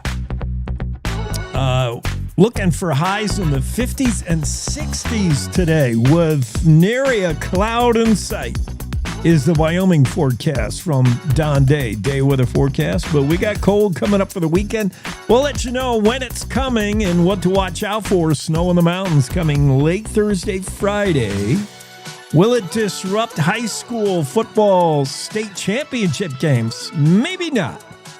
We'll see. It'll be touch and go as they take place this weekend, Friday and Saturday in Laramie, Wyoming. Time for top of the hour news break for our radio affiliates. We'll catch you on the other side of that. Thanks for spending your morning with us. Cowboy State Daily Radio Network. It's time to take a look at what's happening around Wyoming. From the Cowboy State Daily News Center, I'm Mac Watson. Proponents say that allowing Wyoming ranchers to sell their landowner hunting tags would bring them a much-needed financial boost. Opponents argue, though, that it would inflame tensions between landowners and hunters. Cowboy State Daily's Mark Hines provides insight on both sides of the issue. There's a bill sponsored by a committee. Landowner, they get these hunting tags, whether they should be able to transfer them, which basically translates into should they be able to sell them? Should they put them up on the market and sell them? And so, of course, that's controversial. Some people say it's just compensation for the landowners who are providing food and water and shelter for the wildlife. Others are saying it basically amounts to turning wildlife into a profit generator. State Senator Tim French from Powell tells Cowboy State Daily that despite the steep odds, he's reasonably optimistic that the bill has a good chance of passing this time around. The brother of a Casper mother of two killed in a head-on collision Friday night says her children are, quote, insanely saddened, unquote, by the devastating crash, but they're surrounded by loved ones. Cowboy State Daily's Claire McFarland reports that her father, who was also in the car and remains hospitalized with serious injuries, is surrounded by family. I called the sister-in-law, like, hey, I'm writing this story. Is there anything you want to say about Mandy? And she goes, let me talk to the whole family. We're all here. They were all waiting at the ICU to see how Randy was going to do. They were there for him. And so they did go ahead and make a joint statement. And I talked to Mandy's brother about how the dad is struggling. And so this family was really together and had all showed up for their loved one. 43-year-old Mandy Butler was driving a Toyota SUV the correct direction when a Nissan passenger car was driving the wrong direction along the 5300 block of CY Avenue in Casper Friday night, slamming into the Toyota, killing Mandy. I'll be back with more news from the Cowboy State Daily News Center right after this. The weather's turning oh so frightful this time of year, but those excavation projects, they will persevere. I'm Jan Warren for One Call of Wyoming, here to remind you that no matter how big or how small your digging project is, contacting 811 2 full business days before you begin is required by state law. So stay safe unwrapping presents, not utility lines. From all of us at One Call of Wyoming, happy holidays. Cowboy State Daily News continues now. A man accused of a fatal road rage-induced shooting outside a Cheyenne grocery store in September fainted in court Monday when a judge upheld his bond at $500,000. Cowboy State Daily's Jackson Walker reports Mansour Ali started screaming and crying after the judge's decision. During Monday's hearing, Ali's attorney asked the judge to lower his bond down from the lofty $500,000, which was denied. This led Ali to become emotionally distressed, and he actually fainted in the courtroom and collapsed to the ground. This led police to clear the room as medical officials came in. Laramie County Sheriff's Office Chief Deputy Perry Rockvam tells Cowboy State Daily that Ali was definitely emotional in the courtroom, and such outbursts are not uncommon among those moving through the criminal justice system. A well-known Yellowstone photographer posted a video of two tourists who narrowly escaped being gored by bison earlier this summer. Cowboy State Daily's Andrew Rossi spoke with the Yellowstone resident and photographer Julie Argyle about the disturbing incident. She captured the video in late May. It's two tourists who were being shouted at, "Don't go over there, there's bison," and they even acknowledge that they hear people and are just powering on anyway. And then they have a near miss with one of the bison as it charges them. She posted the full video just this past weekend, and since then it's been viewed almost 8 million times. So it's just another incident of people showing really brazen behavior, not aware of the incredibly dangerous circumstances they're putting themselves in when they go into Yellowstone. The National Park Service routinely states that bison are the park's most dangerous animals. There have been 2 confirmed bison-related deaths in Yellowstone's history, but many gorings over the years. Cody Roberts, the Daniel, Wyoming man accused of running over a wolf with a snowmobile, bringing it into a bar, then shooting it, pleaded not guilty to animal cruelty on Monday. Cowboy State Daily's Claire McFarland reports Roberts appeared virtually in court. In felony cases in Wyoming, pretty much always we see them plead not guilty at that first arraignment. Under the animal cruelty felony, Roberts could face up to 2 years in prison and up to $5,000 in fines. And that's today's news. Get your free digital subscription to Wyoming's only statewide newspaper by hitting that daily newsletter button at cowboystatedaily.com. I'm Mac Watson for Cowboy State Daily.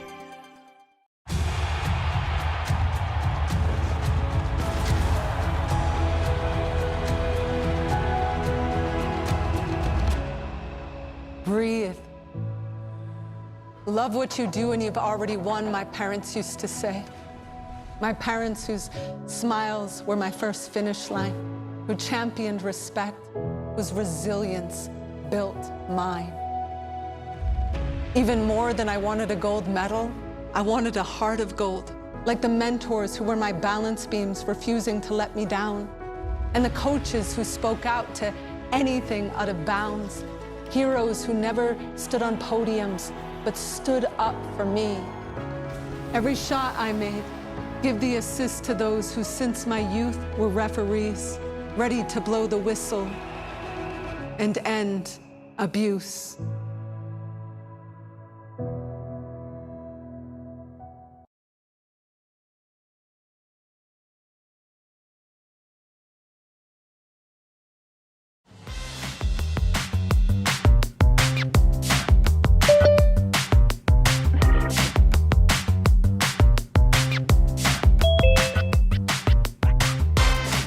And welcome back from Newsbreak, Cowboy State Daily Show, and Renee Jean pops in. Renee, how's your Veterans Day going so far? It's going. I want to talk to you about, let's see, the meat packing probe. Every time it seems we talk to ranchers, we talk about ranchers, we talk about high beef prices. And then we talked about President Trump allowing Argentinian beef in, and every time there's an issue with the industry, ranchers keep saying, until you address the fact that there is a monopoly in the meat packing, whether it's chicken or beef, there's only like a few major players. And apparently they're able to just mark up and do, because there's not enough competition. You're starting to get into that with this story, I think, this meat packer probe. This is huge. Everybody is saying this is, we got to look into this. And Trump has unleashed the DOJ on an investigation into this. Right. So, we got to go back all the way to Teddy Roosevelt for the story of how our whole meat packing, beef, how our beef gets to table. It all goes back to Teddy Roosevelt a long, long time ago. He was like sausages, right? What is that old saying they say about laws and sausage making? You should never watch them. So there's Teddy Roosevelt enjoying his lovely sausages for breakfast every morning. And out comes Upton Sinclair's The Jungle. The Jungle was all about the trials and tribulations of immigrant workers at meatpacking plants. And so from this book, Roosevelt learns about how sausage is made. Which you're not supposed to do. Yes. Right? Right. And so that is what prompted the Meat Inspection Act in the early 1900s. Well, probably some of that needed to happen. There were some pretty gnarly things going on. So bad that I'm told that Roosevelt never ate sausages again. No, I don't know that. Suffice it to say, that started the journey. Then, as the meatpacking industry grew, it became stronger. They discovered lobbying. Lobbying's another thing you should never watch being made, kind of like sausages. But so they got more powerful. In 1968, we got something called the Wholesome Meat Act. And the end result of that act is kind of what's funneled 85% of of the meat we eat on our plate, 85% of it is funneled through one of 4 meatpacking plants. And it's basically because we've set up a system that's too expensive, so expensive that we shut down all the mom and pop butcher shops that we used to have. You could no longer sell meat across state lines unless you could go through federal inspection. And still to this day, we don't have much meat that's being sold across state lines. It's all funneling through a few companies. It's basically created an artificial monopoly. That's the contention of Wyoming ranchers. And that's what they would like to see fixed. So, meat that's state inspected, the rules aren't that different from federal. I mean, if it's safe for you to eat here in the state of Wyoming, grown, raised, produced, and eaten in Wyoming, if it's safe for you to do that, why wouldn't it be safe for someone across the border in Montana or someone a little further away in North Dakota or, hey, how about Texas? But so that's kind of what a lot of the ranchers I talked to yesterday are all about. They would like to see state inspections just honored across state lines. If you can eat it here in Wyoming, it's safe for you to eat it here in Wyoming. Why wouldn't it be safe anywhere else in the country? Kind of thing. To me, I think that makes a lot of sense. We create more competition. Sure, there might be some, staffing issues for state inspectors along the way, but we used to have mom and pop butcher shops all over the place. We don't anymore because basically our laws have killed that part of the business sector. Yeah. Boy, I had no idea we had to unravel so much of the onion to get to this issue. It is deep seated. The reason why you and I, Renee, when we go out to the restaurant or the grocery store, why steak, why ground beef is so high in price, the Wyoming rancher must be killing it, right?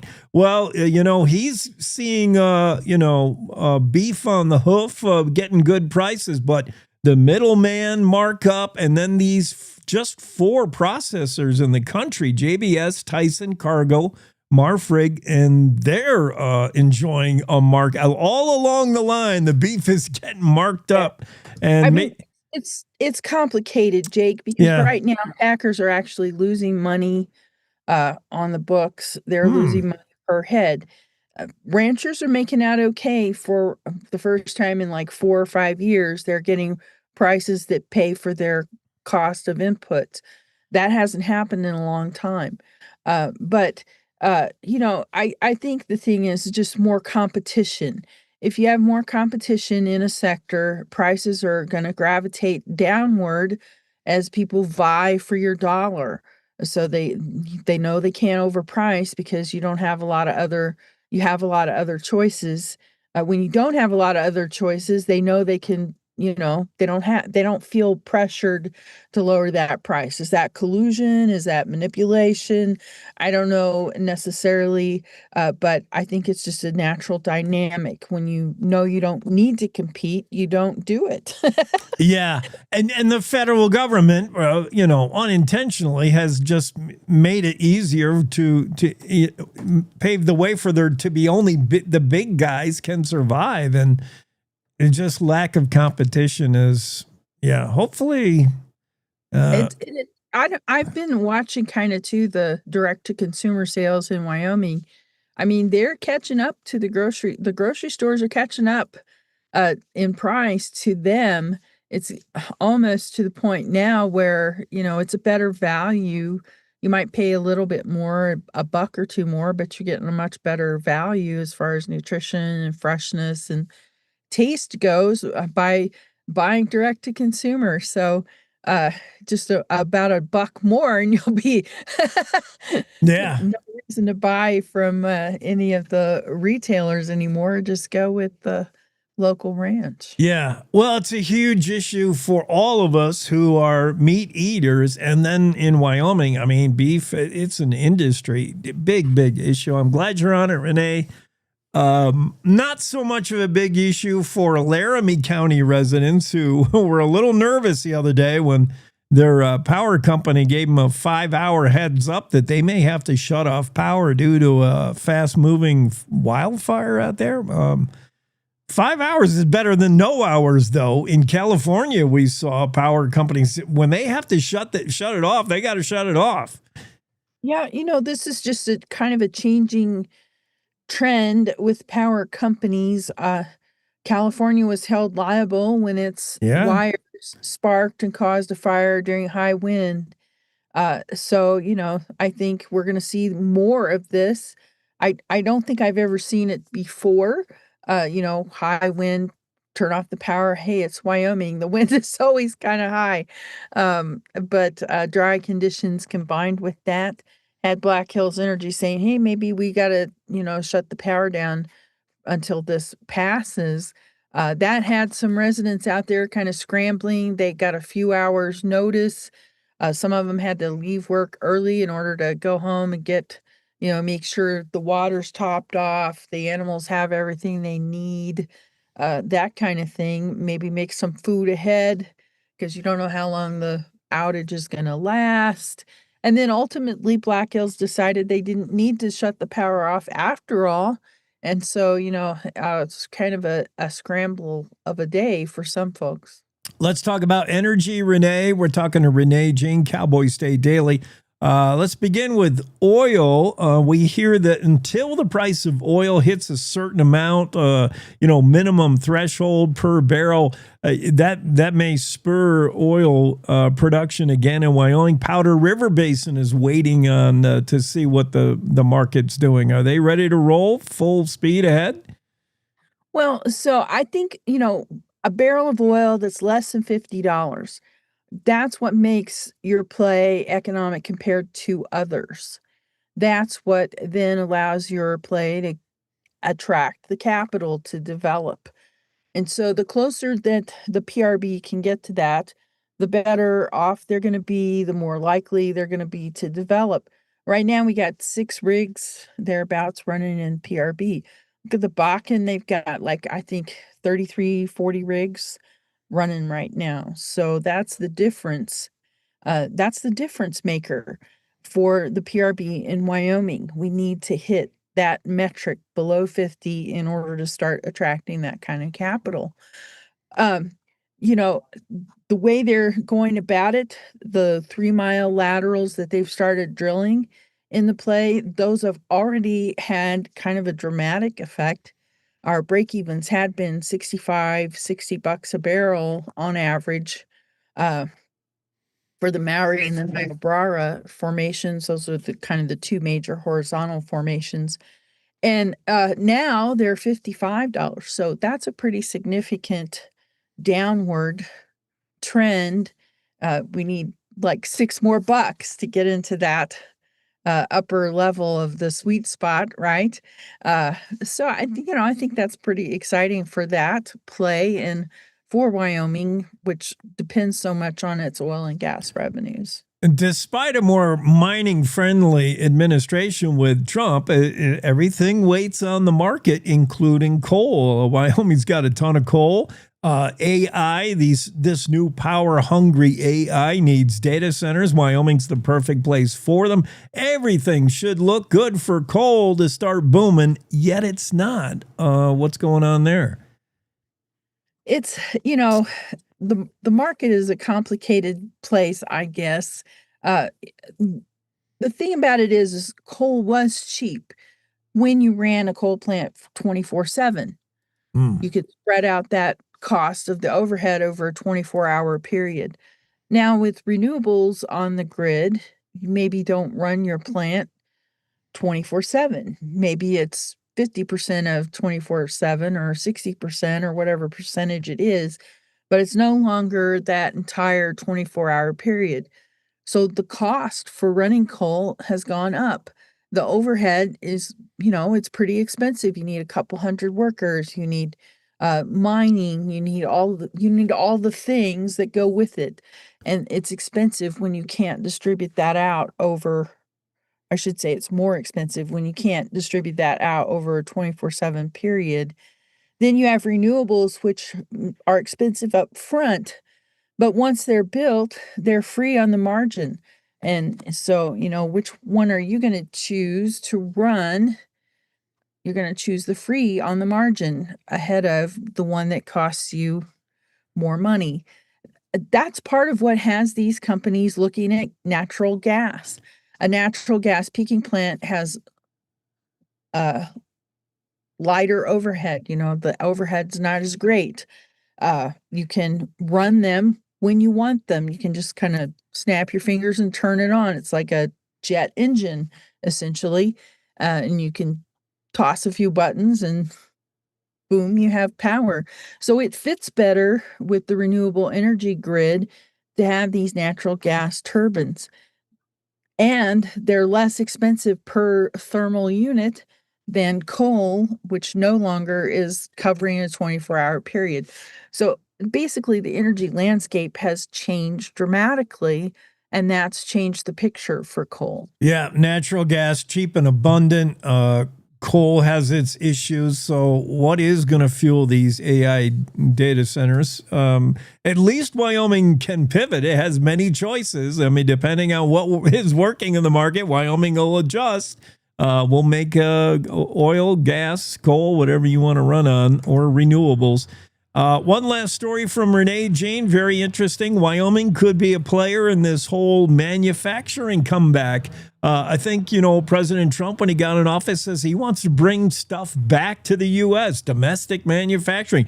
Everything doesn't have to be made in Taiwan. We can make stuff here. Is Wyoming ready to be a major player in that move? Yeah. And so I just wanted to know, what is Wyoming doing to position itself the best it can for this effort to bring American manufacturing back? There are, 48 states in the lower 48 that they could come back to. And so what are we doing to stand out from the crowd kind of thing? Yeah. And so I think, one theme that I heard more than once from folks is that Wyoming isn't banking on any particular manufacturing push. They are playing kind of the long game, looking at, structural things. What can Wyoming do to be more attractive to businesses so that if they do reshore, we're up there in their short list. That goes back to things like quality of life in our communities, affordable housing, medical services, all of those kind of things, water, sewer infrastructure. Do we have what these businesses need? Utilities, electrical, all of the things kind of like that. I think that as a long-term game. You're not trying to short-term hook somebody in. You're just trying to create the right fundamentals that you'll be attractive over the long haul. I love your use of terminology, Renee. It just makes you sound so knowledgeable about the topic. If America chooses to reshore, can Wyoming play a role? I never heard of that word, reshore. Is that really a term? Yeah. Yeah, I didn't come up with that. I love it. I mean, that's my word of the day all of a sudden. If it's going to be now. Love that. Fantastic. Have a great Veterans Day. Great Tuesday to you, Renee. Thanks. Tuesday, thanks. Renee Jean on the Cowboy State Daily Show. Bryan Pedersen in next. You're going to love this. Don't go far. Humans fighting robots. Who wins? There's got to be rules. And Brian's going to make them. Welcome to The Jake Show on Cowboy State Daily, Wyoming's daily dose of raw, unfiltered, and occasionally uncomfortable truth. I don't do talking points. I do reality. No spin, no fluff, just Jake. Local issues, national nonsense, and zero BS. It's truth, sarcasm, and grit, shaken, not stirred. I just call it like I see it, and I see a lot of Let's just say I see a lot. From the capital to the county fair, if it matters to Wyoming, Jake's got something to say, and he's not asking permission. The West was built by people who weren't afraid to speak up. I'm just keeping the tradition alive. The Jake Show. Weekdays on CowboyStateDaily.com and wherever you get your dose of reality. Not for the easily rattled. Perfect for everyone else. This is the Cowboy State Daily Radio Network. Nestled between Casper Mountain and the North Platte River, you'll find the heart of Wyoming. With a bustling downtown centered around our outdoor haven, Casper is for adventurers, freedom seekers, and rule breakers who find beauty off the beaten path. So if touchable history, a vibrant community, and uninterrupted outdoor recreation define your travel itinerary, allow us to welcome you to the one and only Casper, Wyoming. Plan your trip at visitcasper.com. Oh, right. Look at you taking the stairs. Who are you? We're your lungs. We are proud of you for quitting smoking, but you still may be at risk for lung cancer. A routine cancer scan can detect it early when it's more curable. Good to know. Well, I gotta go somewhere. So do we. Listen to your lungs. Get a routine screening that could save your life. Talk to your doctor and learn more at savedbythescan.org. I think I finally found. Hey, how you doing? Hey, Mason. Hey, Mason. Got a new house. It's looking pretty cool so far. A place that I call home. I'm teaching Louise how to cook some lasagna. It only takes a spark to make a fire start.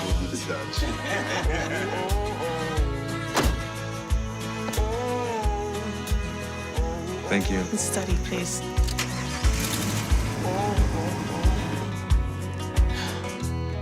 I think I finally found a place to make my own. A place that I call home. This place place that I call home.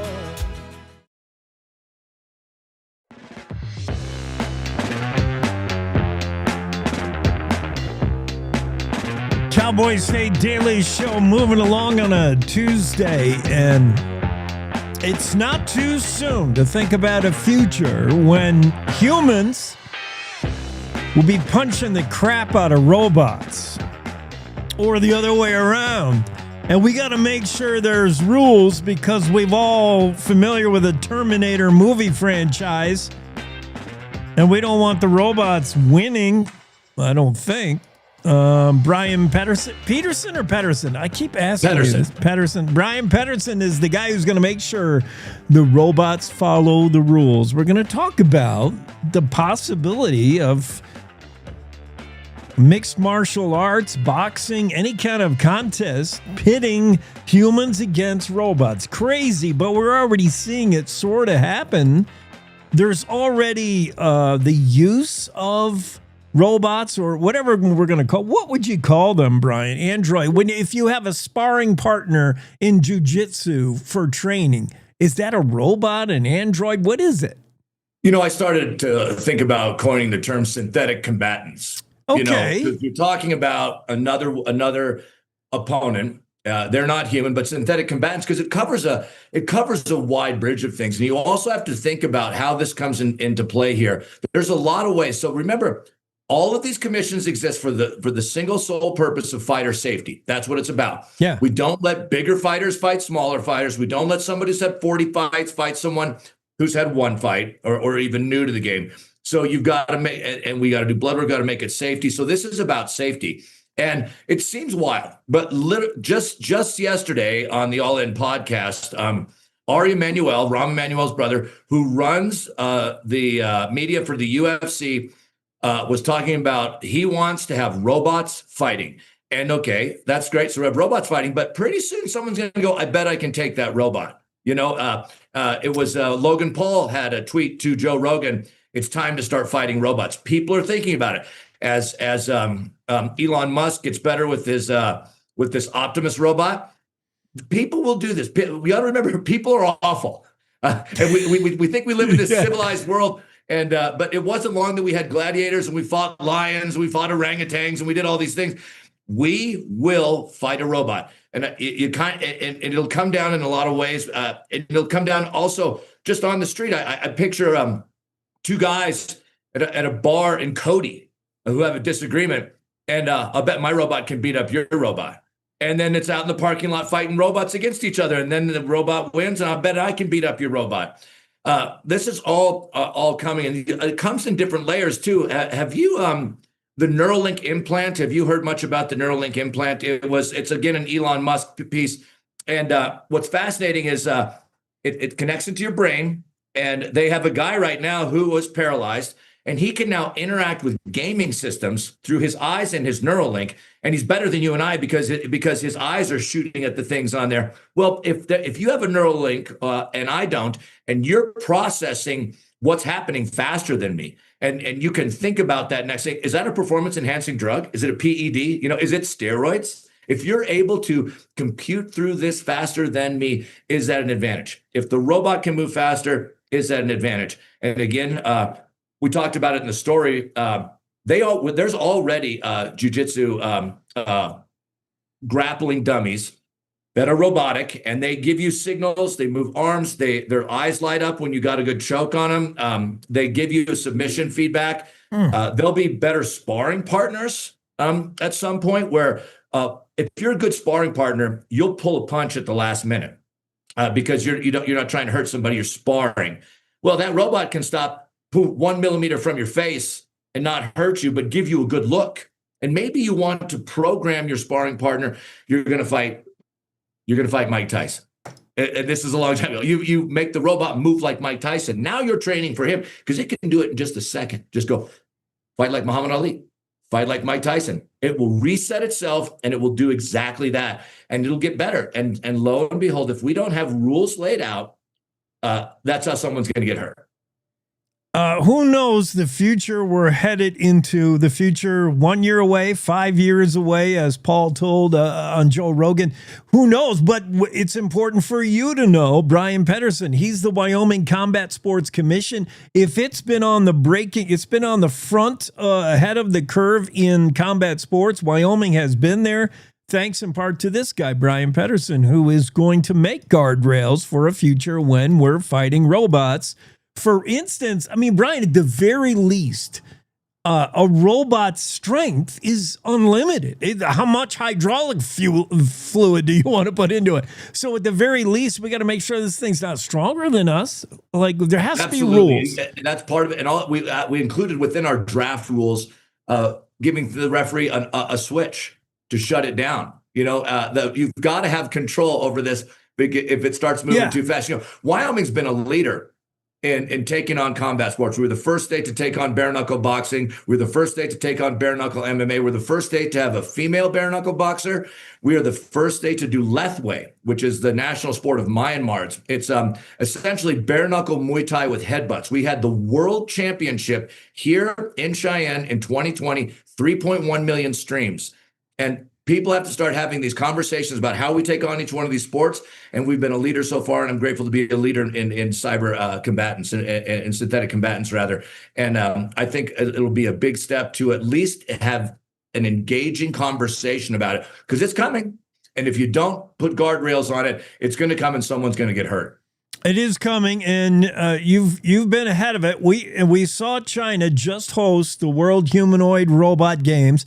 We've probably all seen the viral videos where we see robots do things to varying degrees of success. I watched them play soccer, and it was pitiful. You know, they try to kick the ball and they fall down. We've watched them. I've seen them in a kitchen preparing meals, and somehow the programming goes bad and they start just smashing. There needs to be a shut-off switch at the very least, Bryan. You've thought of that. At the very least, you know, what you're going to have to do is make sure that we're looking and researching the type of cyber combatants that come up, because you're exactly right.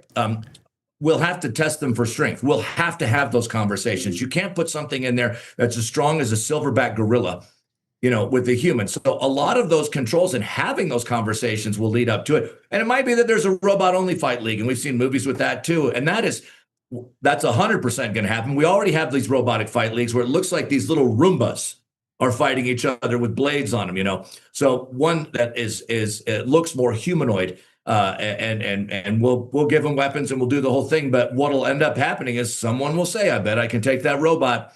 And if we're not having conversations to say, how do we do that safely? That's when someone's going to get hurt. Bryan, I want to again circle back again to the use of these synthetic combatants already in especially in sparring and training. This seems incredibly useful to, instead of having your sparring partner be a human, and it's probably getting harder to find guys who want to go get beat up in boxing or, you know, spar with you in jiu-jitsu or some wrestling, but the programmability of a robot to fight like an opponent you're going to face. Let's say it's a boxer and he's a lefty and you can't find any left-handed sparring partner, or someone who will act like the person you're going to grapple. That's huge. And obviously that one robot can change from opponent to opponent. As your training camp switches, and now you were fighting opponent A and you had to do that. Now you are fighting opponent B. And so the next 6 months, your opponent, it'll just download how they move, and it'll move with them. And you really touched on something there that's interesting. And I can just speak. I trained and fought MMA 11 years, and I never concussed in a fight, but I concussed in training. Because what happens is someone doesn't pull a kick at the last minute and you get hit in the head. There's pieces. It's hard to get people who want to hard spar with you, but you can get good by hard sparring. Well, a robot's not going to get a concussion. And again, to circle back, it can pull a punch because it's so these things will end up being so precise that, again, just 1 millimeter from you, poof, it'll pull back and not hurt you. And yet you can go hard and practice what it looked like to finish that hook, to finish that roundhouse, and put it and practice your best moves without pulling your punch. and not hurt your opponent, because sparring hurts, grappling hurts, and people get hurt training, and to have the ability to train with something that's not going to get hurt and will give you a good look about what your opponent looks like will be attractive, and it will level up the human performance, because humans will get better because they can practice better. Yes, you will understand as a human fighter, where are my weaknesses? Oh, the robot could have got me there. He didn't. I can live another day. I don't have a concussion. I can come back and train again tomorrow because I wasn't injured. But it does expose your weaknesses, makes you better. The programmability of robots or synthetic combatants. Also, you can, just like video games, you can program one. This is my first fight. This is my first ever mixed martial arts contest, so I dumb down to me, come down to level 1. Or this is my 100th. I'm this good that you can adjust your opponents to be that way. If it's robots, it's just programming. It is programming. And also, I wanted to mention something that I think is so important about having these conversations. Wyoming was the first state to have the first sanctioned and regulated bare knuckle boxing fight. But you have to remember, we had 37 bare knuckle boxing fights before the first sanctioned and regulated. And the reason is it's not illegal. It's not banned. It's not illegal. It just wasn't sanctioned and regulated. So if you're not having conversations about sanction, it is not illegal right now for you to go buy one of these Optimus robots and fight it. There's nothing illegal about that. But if you're going to start selling tickets to this event and you want sanction and regulation, that's when you have to have safety. I mean, this will take place. But if people want it sanctioned and regulated, you've got to have a body that's there to protect the human combatants. Yeah, you're right. We're talking to Bryan Pedersen and the importance of being ahead of things, the importance of building some kind of rules and regulating Wyoming Combat Sports. He's the Wyoming Combat Sports Commission, chair of the commission, and he's done it before, whether it's bare knuckle, whether it's whatever sport is new and novel to Wyoming. This is going to be the next one. I think sooner or later, obviously, we're seeing these robots programmed to play each other. When it comes to fighting, though, I don't know how much people are going to want to see one robot beating up on another. You want a human element. Who are you going to root for? The black robot or the white robot? Like, big deal. You need a human element. That's what tugs at the heartstrings. That's what, and I wonder, you see with racehorses, you see the immeasurable heart. With the human as well, a human fighter, you see something is truly immeasurable in a contest where, the Rocky scenario, where you're like, that guy should have never won that fight. Can we still see that if we're fighting synthetic combatants, robots?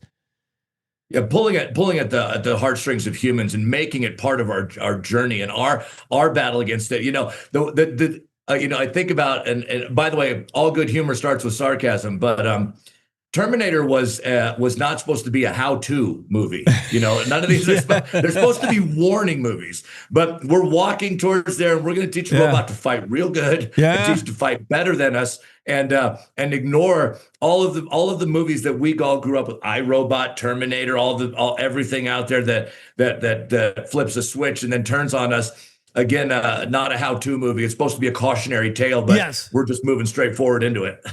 Yeah, and which makes me think, your ability to program a machine, a computer, a robot is great when you can say, here are your limitations, here's what you should be fight at this level. But then let's say you want to make it appear more human-like, and you say, I want to add to you heart. I want to add to you competitiveness. I'm going to, part of your program is going to be, I want you to compete at the next level. So maybe the computer ignores, maybe the Android ignores the pulling a punch, ignores I can only hit at a 9, never a 10, unless it says, well, I can override that because I've also been instructed to show competitiveness. I can hit it at 10, and suddenly you got a human that's knocked out. You're exactly right. You look back, you'll get what you'll get is a great promoter. So Dana White, when they had the UFC and they created the Ultimate Fighter, they created a storyline of these guys were living in a house together. They had to beat each other up. They had to go through the piece. if there is a robot versus robot piece, they'll create a storyline for that one. And so you'll maybe have a champion there, but it's certainly easy to create a story for a human competitor defeating this robot, that we are still the great species. We are amazing, and we can still overcome. We are Rocky. We're the underdog. We are the Rudy in this struggle eventually. And you're right, the robot may end up being hyper competitive at some point, and we won't know. The AI is moving in ways that we can't imagine. And it's hard to see where we're going, but that's part of having these conversations, is saying, when this moves forward, how will we address it? And that's why we started drafting our promulgation of rules. Yeah, well, we're already seeing a world where AI is integrating itself in our everyday life, whether it's Chat GPT on your computer screen or whether it's competitive combat sports. We're going to see it. The story from David Madison is the one you got to read in the Cowboy State Daily. Wyoming, ready to be the first state to have human versus robot combat sports. It's not when, it's not if, it's when. And humans will be fighting robots. And Bryan Pedersen is going to be there to make sure it's safe for humans, at the very least. That's why you have a commission. Hey, by the way, one last mention, Brian, is Brock ready to go right to the NFL? Because the Giants need a kicker. I'm looking at some of these NFL games. Dude, I know a kid in North Dakota. Yeah. Let's go. I watch some of these professional kickers. I'm like, missing PATs. And I'm like, Brock could have made that. I'm like, come on. You know what's great out? Justice Jarash and his wife and the Prescotts and I were all going up to North Dakota this week. That's why I said North Dakota, because Xander, Jarash's son, plays up in the Jimmies, and then Richard Prescott and Brock play together. And they all were on the same team in 2022, and we're going up for this get them all together. They'll be on opposite sides of the ball, and it's a really exciting story to bring these three families together up in Jamestown, North Dakota this upcoming weekend. So we're looking forward to some football. Well, that'll be fun. Let us know how that. I never know when we're gonna. I never know why or when we're gonna see Bryan Pedersen on this show. Whether it's paying it forward because of a traffic accident, buying a kid a car, or combat sports, or maybe actually we got to have you on for a little wealth management. You got to help me invest money and navigate through this crazy world we're in right now. Absolutely. I'd love to have a conversation with you guys, and I'd love to help some people, give some ideas on here that help people grow their wealth and maybe avoid some taxes and take care of the future generations of their family. Yeah, because in addition to the combat sports, managing director at RBC Wealth Management in Cheyenne, Bryan Pedersen joins us. Thank you. Have a great Veterans Day. Okay, thanks for having me on the show. You bet. Cowboy State Daily Show continues. We're going to have one last break and a run for the finish line right after this stuff.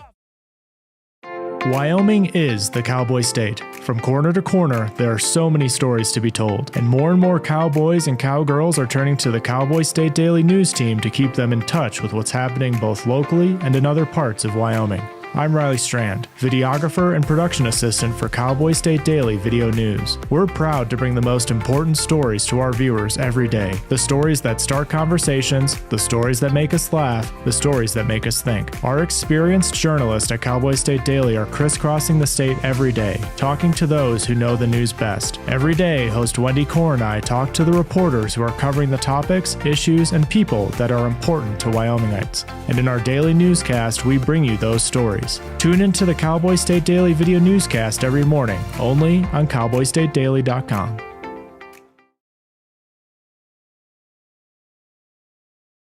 You're listening to the Cowboy State Daily Radio Network. Wyoming is a place of unlimited potential, a place that inspires us to dream. Since 2014, Wyo Lotto has given back over $180 million to our great state through transfers, winnings, commissions, and more. Dollars that have gone directly into your cities, towns, and counties. Dollars that have changed lives and set dreams in motion.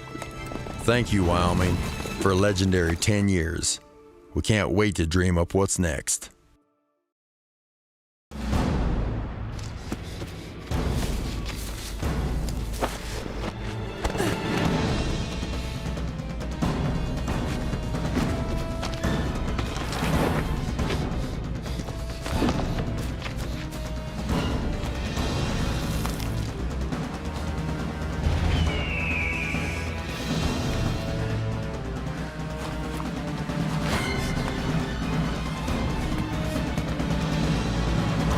the mighty might not see it coming. It's prediabetes, and it captures 1 in 3 adults. You may not even know you have it, but you can escape. Take the 1-minute prediabetes risk test to know where you stand. With early diagnosis, you can change the outcome and prevent or delay type 2 diabetes.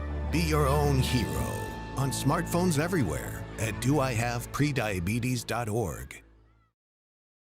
So I wanted to talk with you and your mom today, Lily, because of some of the changes your friends and teachers have seen in you lately. And along with the incident the other day, you were with Derek when he was caught selling marijuana. Yeah, he was selling it. Honey, we know. But we care about you and want to know what's going on. That's right. We'd like to understand it better and see how we might help. And if weed is a part of it, we want to make sure you know about the negative consequences for someone your age. So, can we talk? Talk. They hear you.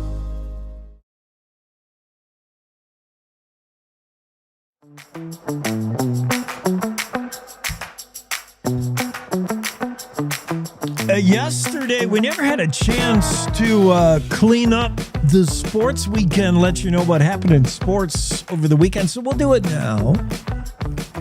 University of Wyoming Cowgirls volleyball team, impressive against Boise State over the weekend. Cowgirls came right out of the box, firing on all cylinders. Thursday night against Boise State, the girls dominated. In the 3 sets they won, the Cowgirls did allow Boise State to win 1 set. But otherwise, they obliterated Boise State 25-17, 25-18. 20-25, Boise State's only set, and then the match to UW girls 25-16. With the win, the Cowgirls improved to 13-11 overall, 9-4 in the conference. And I like this volleyball team. These girls are good. And the basketball girls, who we did not expect to be, or I didn't expect them to be good. The Cowgirls basketball team, they graduated all their stars. And we're going into this season wondering who is going to be able to play basketball. Who are our stars this year? And very first game, we're barely into the season, but it's encouraging. I don't know how good Long Beach State is going to end up beating, but the Cowgirls blew them out of the water. Wyoming Cowgirls jumped on Long Beach State early and led wire to wire for their first win of the season in front of the hometown crowd. The Cowgirls shot 54.7% from the floor and held Long Beach to just 27% shooting. 72-39 win for the Cowgirls. So, hey, we'll take it. I don't know how the season's going to turn out. I don't know if Long Beach is that weak or what, or we're that good, but that's an impressive win to start the season for the Cowgirls. For the boys, hey, they're looking pretty good. Man, they shot lights out in a 92-82 win over the Titans of Cal State Fullerton. That happened Saturday night at home in Laramie at the Arena Odd. The Cowboys recorded 8 threes in the second half, 10-point win, high-scoring game. I think we're going to see a lot of high-scoring games from UW. Nasmeyer led the way for the Cowboys, 18 points, 5 rebounds, 4 assists, knocked down a trio of trays. Demarion Dennis added 16 for a career high for him. UW is going to score under Coach Sundance Wicks. UW basketball team, we're going to score. We might not play defense, but we're going to score points. That's an impressive win for the Cowboys, and they're off to a good season already. They're 2-0 on the young season, and I think they play. Boy, I want to say they play tonight again. I'm going to check that for you. I think Cowboys are playing again tonight, but the interwebs is not moving very fast. I keep hitting close on the advertisement and it won't close. Let's go to high school football. Of course, this weekend, state title games. Everybody's going to Laramie. We're all going to play at the War, no matter what conference you're in. 1A, 2A, 3A, 4A. All the state championship games are going to be held in Laramie at the War, which means University of Wyoming is out of town this weekend. We're going to see, Pine Bluffs beat Lingle Fort Laramie 65-15 last Friday. So Pine Bluffs will move on and play this weekend Rocky Mountain, who beat Grable in a thriller. Rocky Mountain with a surprise walk-off field goal, 4 seconds left to play. And they'll go back to Laramie for the first time since 2021. Fourth-ranked Rocky Mountain upset second-ranked Grable 35-34 and a buzzer-beater field goal. It's going to be Pine Bluffs against Rocky Mountain for the 1A 9-man football championship in high school. Mountain View beat up on Lovell last weekend. The number 2 Mountain View over number 2 Lovell. A 52-14 final there. The Buffaloes go back to Laramie for the first time since 2019. Their opponent's going to be Bighorn, who, they obliterated Thermopolis, much to Jackie Dorothy's dismay. The Bighorn 48-6 over Thermop. And the Rams get a chance to defend their title. It's going to be Bighorn against Mountain View in the 2A championship. In 3A, it's it's the same again, all over again. Star Valley Cody, what history just repeating itself. Number 1 Star Valley 37-3 over Lander. The Braves go back to a championship game for their 4th straight year, and for Cody Bronx, 28-21 over a very game Riverton Wolverine team, but it was Cody. In the end, the Bronx are going to Laramie for their 5th straight season, looking for their first championship since 2021. Can anybody beat Star Valley? Maybe Cody. Those two will tangle in the 3A championship in Laramie this weekend. And in the 4A, Sheridan Bronx continue one of the longest winning streaks in all of high school football in America. Sheridan 28, Cheyenne Central 7, the Bronx go, and for a chance at a 5-peat. They play on Saturday in Laramie. Can they win their 5th straight state championship and their 55th straight game? I think the winning streak's up to like 54, something like that. Meanwhile, Campbell County, who we talked about yesterday for the loss of their coach was fired right there in the middle of the playoffs for a locker room rant that included quite a few F-bombs. Without their head coach, Campbell County Camels keep moving on. 22-19 over Cheyenne East last week. And the Camels go to the championship game for the first time since 2015. So it'll be Sheridan Bronx, Campbell County Camels in the 4A championship in Laramie. That'll be pretty exciting. The games are going to take place. The 2A and 3A games will be at noon and 3, respectively, on Friday, this Friday. The Class 1A 6-man, Class 1A 9-man, and Class 4A games will be on Saturday, with the final game being the 4A championship, 4 o'clock Saturday. That's going on in Laramie. That'll be awful fun. A lot of football this weekend and the final weekend of high school football in Wyoming. Time for the Game and Fish Report. Let's check in with Ray Hageman.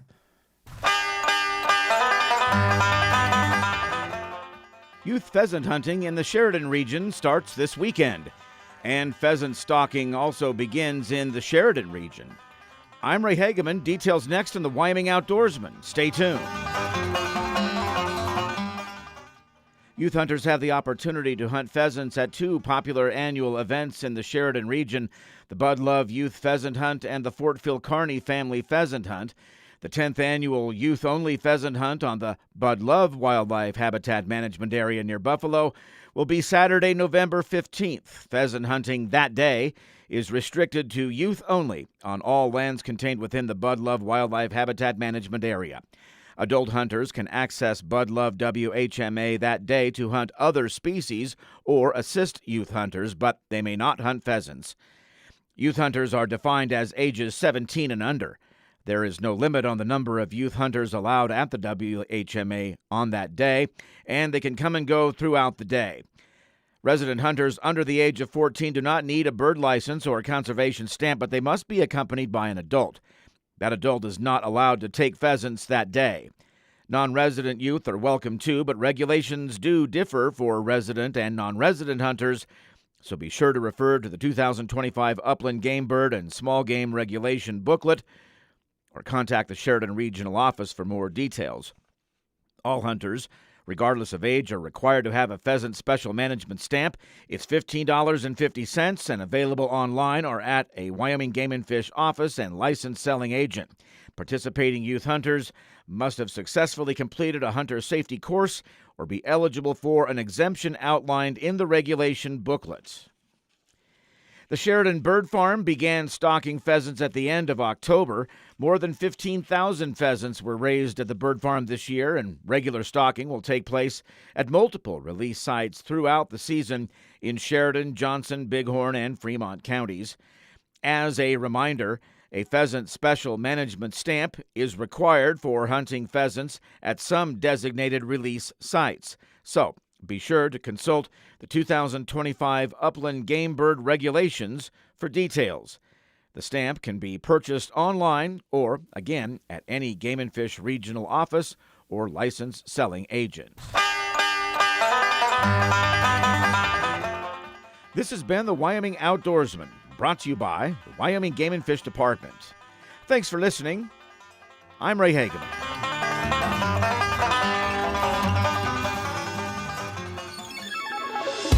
This is the Cowboy State Daily Morning Show with Jake. Yes, it is, and we're wrapping our way towards the finish here on Tuesday, November 11th. Happy Veterans Day. Of one final story and a shout out to Sheridan and the Silver Spur Cafe. I just read I don't know who did the research, but it was the best hole-in-the-wall breakfast spots in each state. And for Wyoming, it was the Silver Spur Cafe in Sheridan. So congrats, Silver Spur Cafe. If you're ever up there in the Sheridan area, stop in for breakfast. One TikTok reviewer lauded it as having the best chicken fried steak in all of America. Wow. That's going to do it for us. Happy Veterans Day. We'll see you again tomorrow, same time. Cowboy State Daily Show signing off for this Tuesday. Good morning. This is the Cowboy State Daily Morning Show with Jake. The new way Wyoming wakes up.